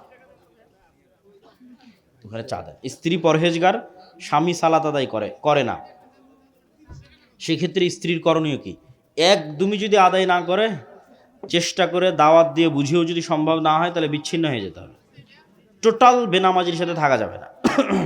অলসতা করে, পড়তে চায়, ছেড়ে দেয়, তাহলে লেগে থাকতে হবে, তাকে কন্টিনিউ দাওয়াত দিয়ে নাসিহা করে লেগে থাকতে হবে। আমি মোবাইল ব্যবহার করি না, মোবাইলে আমাকে ব্যবহার করে, এ বিষয়ে একটু বলবেন। এটা শুধু তোমার নয়, সারা পৃথিবীর বহু মানুষের ব্রেনকে কন্ট্রোল করতেছে মোবাইল, তাদের মনস্তত্ত্বকে কন্ট্রোল করতেছে ফেসবুকের রিলস, ফেসবুকের নিউজ ফিড, টিকটকের রিলস মানুষের মনকে কন্ট্রোল করতেছে, ব্রেনকে কন্ট্রোল করতেছে। ভয়ঙ্কর ব্যাপার, এবং ভবিষ্যতে এটা আরও বাড়বে। তাহলে আমি যেন এরকম নির্দিষ্ট কোনো কিছুর গোলাম বা নির্দিষ্ট কোনো কিছুর দাস বা মেধা এবং মনকে তার কাছে বিক্রি করে দেওয়া, বায়াসড না হই, এই জন্য মোবাইলের দাসত্ব থেকে মুক্তি হওয়া খুব জরুরি। তো মোবাইলের দাসত্ব থেকে মুক্তি পেতে চাইলে ছোট্ট 2টা টিপস অবলম্বন করতে পারো যুবকেরা তোমরা। 2টা ছোট্ট টিপস। একটা কি, ঘুমাতে যাওয়ার আগে মোবাইল চালাবো না, ঘুম থেকে উঠে মোবাইল চালাবো না, শেষ। শুধু এই একটা ওয়াদার ওপর অটল থাকো যে আমি ঘুমাতে যাওয়ার আগে মোবাইল চালাবো না, মোবাইল বন্ধ করে দূরে রেখে দিয়ে ঘুমাতে যাব। আগে আমরা ঘুমাইনি, যখন মোবাইল ছিল না মানুষ ঘুমায়নি, ঘুমাইছি। আর ঘুম থেকে উঠেই প্রথমে মোবাইল হাতে নিব না, বালিশের নিচে মোবাইল রেখে ঘুমানো, চালাতে চালাতে রাত 2টা-3টা পর্যন্ত বেজে গেলে তারপরে ঘুমানো। এই খালি 2টো অভ্যাস চেঞ্জ করো, যে আর কিছু না, সারাদিনই ফোন চালাবো, সমস্যা নেই। নিজের মনকে এভাবেই বুঝ দাও যে ঠিক আছে আমি সারাদিন ফোন চালাবো, কিন্তু ঘুমানোর আগে নয়, ঘুম থেকে উঠে নয়। এই 2 টাইমে যদি মোবাইলকে ডিটক্স করতে পারো, মোবাইল থেকে নিজেকে ডিটক্স করতে পারো এই 2 সময়ে, তাহলে তোমার সকালটা শুরু হবে স্বাধীন অবস্থায়। সকালে তুমি ঠান্ডা মাথায় চিন্তা করতে পারবা যে আমার আজকে জরুরি গুরুত্বপূর্ণ কাজ কি। ফার্স্টই মোবাইল হাতে নিয়ে নিলে তার চিন্তার সুযোগ নাই, গোলাম হয়ে গেলা, প্রথম ফার্স্টই গোলাম হয়ে গেলা। এই 2টা পদ্ধতি অবলম্বন করলে কিছুটা হলেও কমবে, কিছুটা হলেও কমবে। আমি একটা মেয়েকে অনেক ভালোবাসি এবং সে আমাকে অনেক ভালোবাসে। মেয়ের নাম সহ লিখেছো কেন তুমি? পাগল নাকি এই ছেলে যে প্রশ্ন করেছে? তার মেয়ের নাম সহ ঠিকানা সহ দিয়েছে, তার বাবা মারা গেছে, এখন এই সম্পর্ক তার মা মেনে না নেওয়ায় তাকে এক বুড়া বেটার সাথে বিবাহ দিতে চাইছে। এই অবস্থা আমার করণীয় কি? ঠিক আছে, আচ্ছা, এটার উত্তর হচ্ছে বাবা, মেয়ের পিতা যদি না থাকে তাহলে মেয়ের অভিভাবক মেয়ের দাদা, মেয়ের দাদা যদি না থাকে মেয়ের অভিভাবক মেয়ের চাচা, মেয়ের চাচা যদি না থাকে মেয়ের অভিভাবক মেয়ের ভাই, মেয়ের বাপও নাই, চাচাও নাই, দাদাও নাই, ভাইও নাই, তাহলে মেয়ের অভিভাবক এলাকার চেয়ারম্যান মেম্বার, মসজিদের ইমাম। তাহলে তুমি অভিভাবকদের মাধ্যমে আগানোর চেষ্টা করো। অভিভাবক যদি রাজি না হয় বিবাহ বাতিল হবে, আর তখন মনে করতে হবে এর মধ্যেই কল্যাণ আছে। পৃথিবীতে কারো জন্য কারো জীবন থেমে থাকে না, কারো জন্যই কারো জীবন থেমে থাকে না, কারো জন্যই কারো লাইফ থেমে থাকে না। এটা অত্যন্ত ছোট্ট একটা জীবন। মৃত্যুর পর কিয়ামতে গেলে মনে হবে আমি 1 ঘন্টা দুনিয়াতে ছিলাম, আর দুনিয়ার সকল কষ্ট জান্নাতে যাওয়ার পর মনে হবে যে আমি কোনো কষ্টই করিনি। আর দুনিয়ার সকল আরাম জাহান্নামে যাওয়ার পর মনে হবে আমি জীবনে আরামেই ছিলাম না। তাহলে মাত্রই 1 ঘন্টা সময় পার করা, 1 সেকেন্ড সময় পার করা কঠিন কিছু নয়। পুরো জীবনটা 1 সেকেন্ডের মতো। ওই যে মুরব্বী বাবার বয়স যদি 70 হয়, ওনার কাছে মনে হবে যে উনি সেই দিন স্কুলে গেছিল, প্রাইমারি স্কুলে, 1 দিনও হয়নি, 5 দিনও হয়নি, আজ ওনার বয়স 70 হয়ে গেছে। এটাই পৃথিবী। তাহলে time is the best healer. সময় সবচেয়ে বড় হত্যাকারী, সময় সবচেয়ে বড় আরামদায়ক, প্রশান্তিদায়ক। সকল ব্যথা, সকল দুঃখ, সকল কষ্ট সময় একাই দূর করতে পারে। তাহলে সময় যেতে দিতে হবে। আজ যেটা মনে হচ্ছে খুব ভালো, কাল সেটা মনে হবে খুব খারাপ। আজ যেটা মনে হচ্ছে খুব খারাপ, কাল সেটা মনে হবে খুব ভালো। হুটহাট তাড়াহুড়োর সিদ্ধান্ত মানুষকে আফসোসের রাস্তায় নিয়ে যায়। হুট করে বললে আত্মহত্যা করে দিলাম, ওটাও আফসোস। হুট করে বললে না এটা করে ফেলে দেবো, সেটাও আফসোস। ধীর স্থির হও, নিজেকে আল্লাহর হাতে ছেড়ে দাও। নিজের তাকদীর, নিজের ফায়সালা, নিজের সিদ্ধান্ত আল্লাহর হাতে ছেড়ে দাও। আল্লাহ তোমার জন্য যেটা কল্যাণকর মনে করে তিনি সেটা তোমার জন্য করবে। আর তুমি কাজের কাজে সময় দাও, কাজের কাজে ফোকাস দাও। না হলে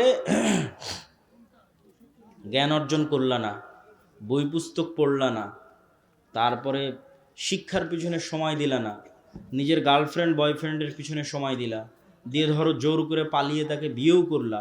ওয়াল্লাহে আল্লাহর কসম করে বলতেছি, ওয়াল্লাহে আল্লাহর কসম করে বলতেছি, দুনিয়াতে যখন তোমার উপার্জন করার আর কোনো রাস্তা থাকবে না, তখন মনে হবে যে এই বিবাহ এবং এই জীবন বিভীষিকাময়। তখন দেখা যাবে স্বামী স্ত্রী 2 জন মিলে ফাঁসি দিয়েছে, গলায় দড়ি দিয়েছে। ভালোবাসা তখন আর টিকবে না। তাহলে যেটা আসল, যেটা প্রকৃত, সেটা হচ্ছে নিজেকে যোগ্য করা, নিজের পিছনে ইনভেস্ট করা, নিজের জ্ঞানের পিছনে ইনভেস্ট করা। অন্যের পিছনে সময় ইনভেস্ট করে কোনো লাভ নাই, শুধু ধোঁকা, মরিচিকা। নিজের ডেভেলপমেন্টের পিছনে ইনভেস্ট করো, তোমার জীবন সহজতর হবে। বিবাহ করলেও শান্তিময় জীবন যাপন করতে পারবা। বিদাত কোনো শয়তানের কাছে অধিক প্রিয়। একজন প্রকৃত মুসলিমের ভেতরে কি কি গুণ থাকা উচিত? আজকে যেগুলো বলেছি এগুলোই তো আসল গুণ। নারীর সালাতে কি জোরে আমিন বলবেন আস্তে? পুরুষ যদি আশেপাশে না থাকে জোরেই বলবে। নারীরা মসজিদে সালাত আদায় করতে পারবে, যেতে পারবে, জরুরি নয়। জরুরি হচ্ছে ঈদের সালাতে যাওয়া, জুমার দিন যাওয়া ভালো, 5 ওয়াক্ত সালাত বাড়িতে পড়া ভালো, তবে যেতে চাইলে যেতে পারে। হুজুর আমি যত ইতিহাস জানতে পেরেছি, যেখানে দেখেছি যে ইউরোপ এবং আমেরিকা সব সাম্রাজ্যবাদ এশিয়া আফ্রিকার মানুষদের বিশেষ করে মুসলিমদের কীভাবে শোষণ করছে, তারা নির্যাতিত হয়েছে। সিরিয়া, ইরাক, ইয়েমেন সহ বিভিন্ন দেশকে তারা দেউলিয়া বানিয়ে দিয়েছে। আর মুসলিমদের বিরুদ্ধে ভাষণ, অনেক লম্বা প্রশ্ন। ফিলিস্তিন, আরাকান, কাশ্মীর, এত লম্বা প্রশ্ন বাবা, এটা পড়াই যাবে না। ইলুমিনাতি, মোসাদ, 2 আজান দেওয়া কি বেদাত? 2 আজান দেওয়া কি বেদাত? এটার উত্তর হচ্ছে, আমি যেভাবে উত্তর দিই আমার মতো করে উত্তর দিই। রাসূল সাল্লাল্লাহু আলাইহি ওয়াসাল্লাম জুমার দিন 2 আজান দেননি, এই মর্মে যারা 2 আজান দেয় তারাও একমত। আবারও বুঝো, রাসূল সাল্লাল্লাহু আলাইহি সাল্লাম জুমার দিন 2 আজান দেননি, এই মর্মে যারা 2 আজান দেয় তারাও একমত। তাহলে তারা 2 আজান দেয় কেন? উসমান রাদিয়াল্লাহু তাআলা আনহুর সুন্নাত হিসেবে। এখন তোমার সিদ্ধান্ত, তুমি কি করবা। আমরা রাসূল সাল্লাল্লাহু আলাইহি ওয়াসাল্লামের সিদ্ধান্তকে প্রাধান্য দেওয়াকে পছন্দ মনে করি। বেগম রোকেয়া নারী জাতিকে বাহিরে বের করেছে, বেপর্দায় চলতে সাহায্য করেছে, তাকে কেন নারী জাগরণের অগ্রদূত বলা হয়? এটাই তো ন্যারেটিভ, যেটা ওসমান হাদি বলতো, যে আমি এমপি হইতে পারি আর না হইতে পারি, আমি ন্যারেটিভ তৈরি করতে চাই, বয়ান তৈরি করতে চাই, যে বয়ানে পরবর্তীতে অন্যরা রাজনীতি করবে। এই যে একটা বয়ান, যে বেগম রোকেয়া নারী জাগরণের অগ্রদূত, এটা একটা বয়ান। এটা কারা তৈরি করেছে? এটা প্রথম আলো তৈরি করেছে, ডেইলি স্টার তৈরি করেছে। এটা একটা বয়ান। তাহলে তোমারও এরকম প্রতিষ্ঠান লাগবে যারা তোমার পক্ষে বয়ান তৈরি করবে, তোমার পক্ষে পলিটিক্যাল, রাজনৈতিক বয়ান তৈরি করবে।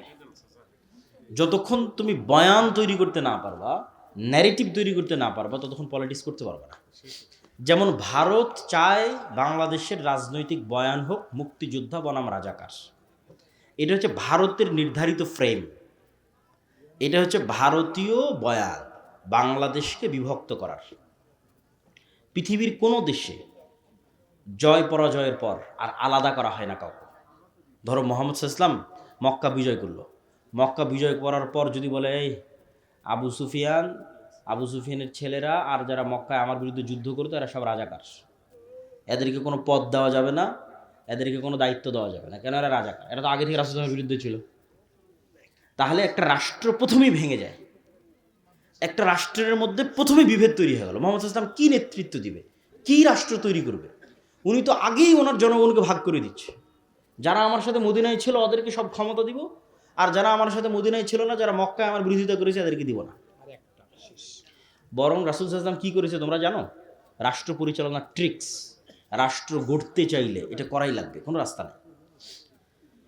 রাসূল সাল্লাল্লাহু আলাইহি সাল্লাম মক্কা বিজয়ের পর হুনাইনের যুদ্ধে বিজয়ী হয়ে যত গনিমতের মাল ছিল আল্লাহর ওয়াস্তে সব গনিমতের মাল, 90% গনিমতের মাল, 80% গনিমতের মাল মক্কার নতুন মুসলিমদের দিয়ে দিয়েছে। মানে তোমাদের ভাষায় যদি বলি তাহলে রাজাকারদের দিয়ে দিয়েছে। তো এখন যারা মুক্তিযোদ্ধা, মানে যারা আগে থেকে ইসলামকে ধরে রেখেছে, এদের তো মন খারাপ। তখন রাসূলুল্লাহ সাল্লাল্লাহু আলাইহি ওয়াসাল্লাম আনসারী এবং মুহাজির এই দুই সাহাবী তাদের সামনে দাঁড়িয়ে বিশাল ভাষণ দিল। বলল, মক্কার নতুন মুসলিমরা নিয়ে যাচ্ছে সকল সম্পদ গনিমতের মালের, আর তোমরা আনসারী আর মুহাজিররা নিয়ে যাচ্ছ আল্লাহর নবীকে তোমাদের বাড়িতে, তোমাদের মদিনায়। বলেন আল্লাহু আকবার। তখন ওই মদিনায় যে মুহাজির এবং আনসার সাহাবীরা ছিল ওদের চোখ দিয়ে পানি পড়তেছে। এটা কিন্তু এই কথাটার ভার বুঝতে হলে আপনাকে বুঝতে হবে আল্লাহর নবীর বাড়ি মক্কা, আল্লাহর নবীর শৈশব মক্কা, আল্লাহর নবীর কৈশোর মক্কা, আল্লাহর নবীর যৌবন মক্কা, আল্লাহর নবীর বংশ মক্কা, আল্লাহর নবীর স্মৃতি মক্কা। তাহলে মক্কা বিজয়ের পর মন কি চায় না যে আমি মক্কায় থাকি? কোন মানুষ নাই যার মন চাইবে না যে আমি মক্কায় থাকি? তো রাসূল সাল্লাল্লাহু আলাইহি ওয়াসাল্লাম বলছে, মক্কার মানুষরা নিয়ে গেল টাকা পয়সা, আর মদিনার মানুষ তোমরা নিয়ে গেল মুহাম্মদ সাল্লাল্লাহু আলাইহি ওয়াসাল্লামকে। বলেন আল্লাহু আকবার। তাহলে রাষ্ট্রকে বিভেদ করতে হয় না, ভারত চায় এই রাষ্ট্রটা বিভক্ত থাকুক। তাহলে আজ 50 বছর পার হয়ে গেছে, এই ফ্রেমে তোমরা রাজনীতি করো যে তুই মুক্তিযোদ্ধা, তুই রাজাকার, তুই মুক্তিযোদ্ধা, তুই রাজাকার। এই ফ্রেমে যতদিন রাজনীতি চলবে এই দেশ বিভক্ত থাকবে, দেশ উঠতে পারবে না, দাঁড়াতে পারবে না। আফগানিস্তানে যখন তালেবানেরা দেশ বিজয় করলো, ওদের বিরুদ্ধে যত যোদ্ধা ছিল ওদের বিরুদ্ধে যুদ্ধ করেছে, সবকে বললো তোমরা যদি ক্ষমা চেয়ে মাপ চেয়ে আমাদের সাথে কাজ করো, তোমাদের সবাইকে নিজ নিজ পদে বহাল রাখা হবে। কে ব্যাংকের গভর্নর ছিল সে ব্যাংকের গভর্নর থাকবা, কে আর্মির জেনারেল ছিল সে আর্মির জেনারেল থাকবা, সবকে ক্ষমা, শুধু আমাদেরকে ক্ষমা চাইতে হবে এবং আমাদের নেতৃত্ব মানতে হবে। তাহলে দেশ একদিনে এক হয়ে গেল। দেশ এক হয়ে গেল মানে এই দেশ এখন উন্নত হবে। এটাকে বলা হয় রিকনসিলিয়েশন, ক্ষমা। এই ক্ষমা বাংলাদেশের যে পক্ষই রাজনীতি করুক না কেন তাকে রিকনসিলিয়েশনটা করতে হবে, যে পক্ষই ক্ষমতায় আসুক না কেন। এক পক্ষ আরেক পক্ষকে মারতে থাকবে, ধরতে থাকবে, দেশ সামনে আগাবে না। তো ওই যে বয়ান, তো তুমি বাংলাদেশে কোন বয়ান তৈরি করতেছো? এই বয়ান তৈরি করার ক্ষমতার মতো তোমার প্রতিষ্ঠান আছে কিনা? তুমি গিয়ে ডেইলি স্টার, প্রথম আলোর ওখানে মারামারি ভাঙচুর করে ফেললা, এই মারামারি ভাঙচুরে তাদের বয়ান আরও শক্তিশালী হলো। এখন প্রতিদিন ওরা প্রোগ্রাম করতেছে এই এক ভাঙ্গা হারমোনিয়াম নিয়ে, আর তোমার ভাই মরে গেছে ওটা নিয়েও তুমি কিছু করতে পারতেছো না, এটাই ন্যারেটিভ। তাহলে তোমাকে ওই রকম স্ট্রং প্রতিষ্ঠান লাগবে, যে স্ট্রং প্রতিষ্ঠান তোমার ন্যারেটিভকে ধারণ করবে, তোমার ন্যারেটিভকে সামনের দিকে এগিয়ে নিয়ে যাবে। তো এই জন্য বেগম রোকেয়া নারী জাগরণের অগ্রদূত না নারী অধপতনের অগ্রদূত, এই বয়ান বাংলাদেশের মুসলমানেরা নির্ধারণ করবে এরকম শক্তি বাংলাদেশের মুসলমানদের নাই।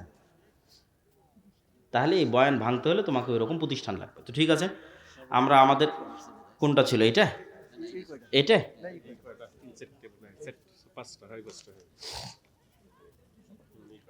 পূর্বে পাপ হয়েছে, জাহান্নামে যেতে চাই না, ক্ষমা, তওবা, ইস্তিগফার।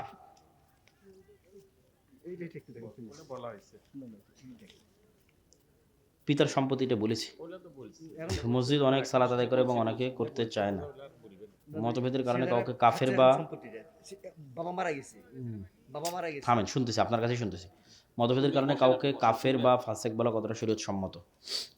না জেনে বলা যাবে না। যদি কোনো মুসলমান রাজনৈতিক দল এমন একটি দল বা সংস্থার সাথে ঐক্য বা জোট গঠন করে যার কোনো ইসলাম শরীয়তের বিরোধী, ইসলাম দেশে তার বিচার কি হবে? ওয়া তাআউনু আলাল বিররি ওয়াত তাকওয়া ওয়া লা তাআউনু আলাল ইসমি ওয়াল উদওয়ান। সৎ কাজে সহযোগিতা করো, অসৎ কাজে সহযোগিতা করবে না। আপনি আপনার ফ্যামিলি সহ কোথায় থাকেন একটু জানাবেন। রাজশাহীতে আমরা বেশিরভাগ থাকি, কখনো কখনো ঢাকায়, যেখানেই থাকি জামিয়া সালাফিয়ায়, রূপগঞ্জ নারায়ণগঞ্জের জামিয়া সালাফিয়া অথবা রাজশাহীর জামিয়া সালাফিয়া। মৃত ব্যক্তির নামে কোরআন খতম কুসংস্কার, বেদাত। যতক্ষণ জীবিত ততক্ষণ কাজে দেবে, মরে গেলে আর কাজে দিবে না। মরে গেলে দোয়া কাজে দিবে, দান কাজে দিবে। দোয়া দান, দোয়া দান। আর তার নামে হজ করতে পারো। আমাদের আশা ইচ্ছা যে আপনার একটি প্রতিষ্ঠান পীরগঞ্জ কিংবা রংপুর জেলার মধ্যে হবে। আল্লাহ তোমার এই চাওয়াকে কবুল করুক, আল্লাহুম্মা আমিন। যে এটা পড়তেছি, পিতা তার সমস্ত সম্পত্তি তার ছেলেদের নামে দিয়ে মৃত্যুবরণ করেছে। ছেলেরা সে সম্পত্তি নিজেরা নির্দ্বিধায় ভোগ করছে। ওই পিতার মেয়ে আছে না, মেয়েদেরকে দিতে হবে, না হলে এটার জন্য পিতাও জাহান্নামে যাবে, ছেলেরাও জাহান্নামে যাবে। ছেলেরা যদি চায় তার বাপকে জাহান্নাম থেকে বাঁচাবে, তার বাপের কবরের আযাব এখন বন্ধ হোক, তাহলে এখনই তওবা ইস্তেগফার করে সম্পত্তি বোনকে দিয়ে দিতে হবে। এখন 24 ঘন্টা পার হওয়া যাবে না। সুবহানাকা আল্লাহুম্মা বিহামদিকা, সবাই বলেন সুবহানাকা আল্লাহুম্মা বিহামদিকা, আশহাদু আল্লা ইলাহা ইল্লা আনতা আস্তাগফিরুকা ওয়া আতুবু ইলাইক। আসসালামু আলাইকুম ওয়া রাহমাতুল্লাহ।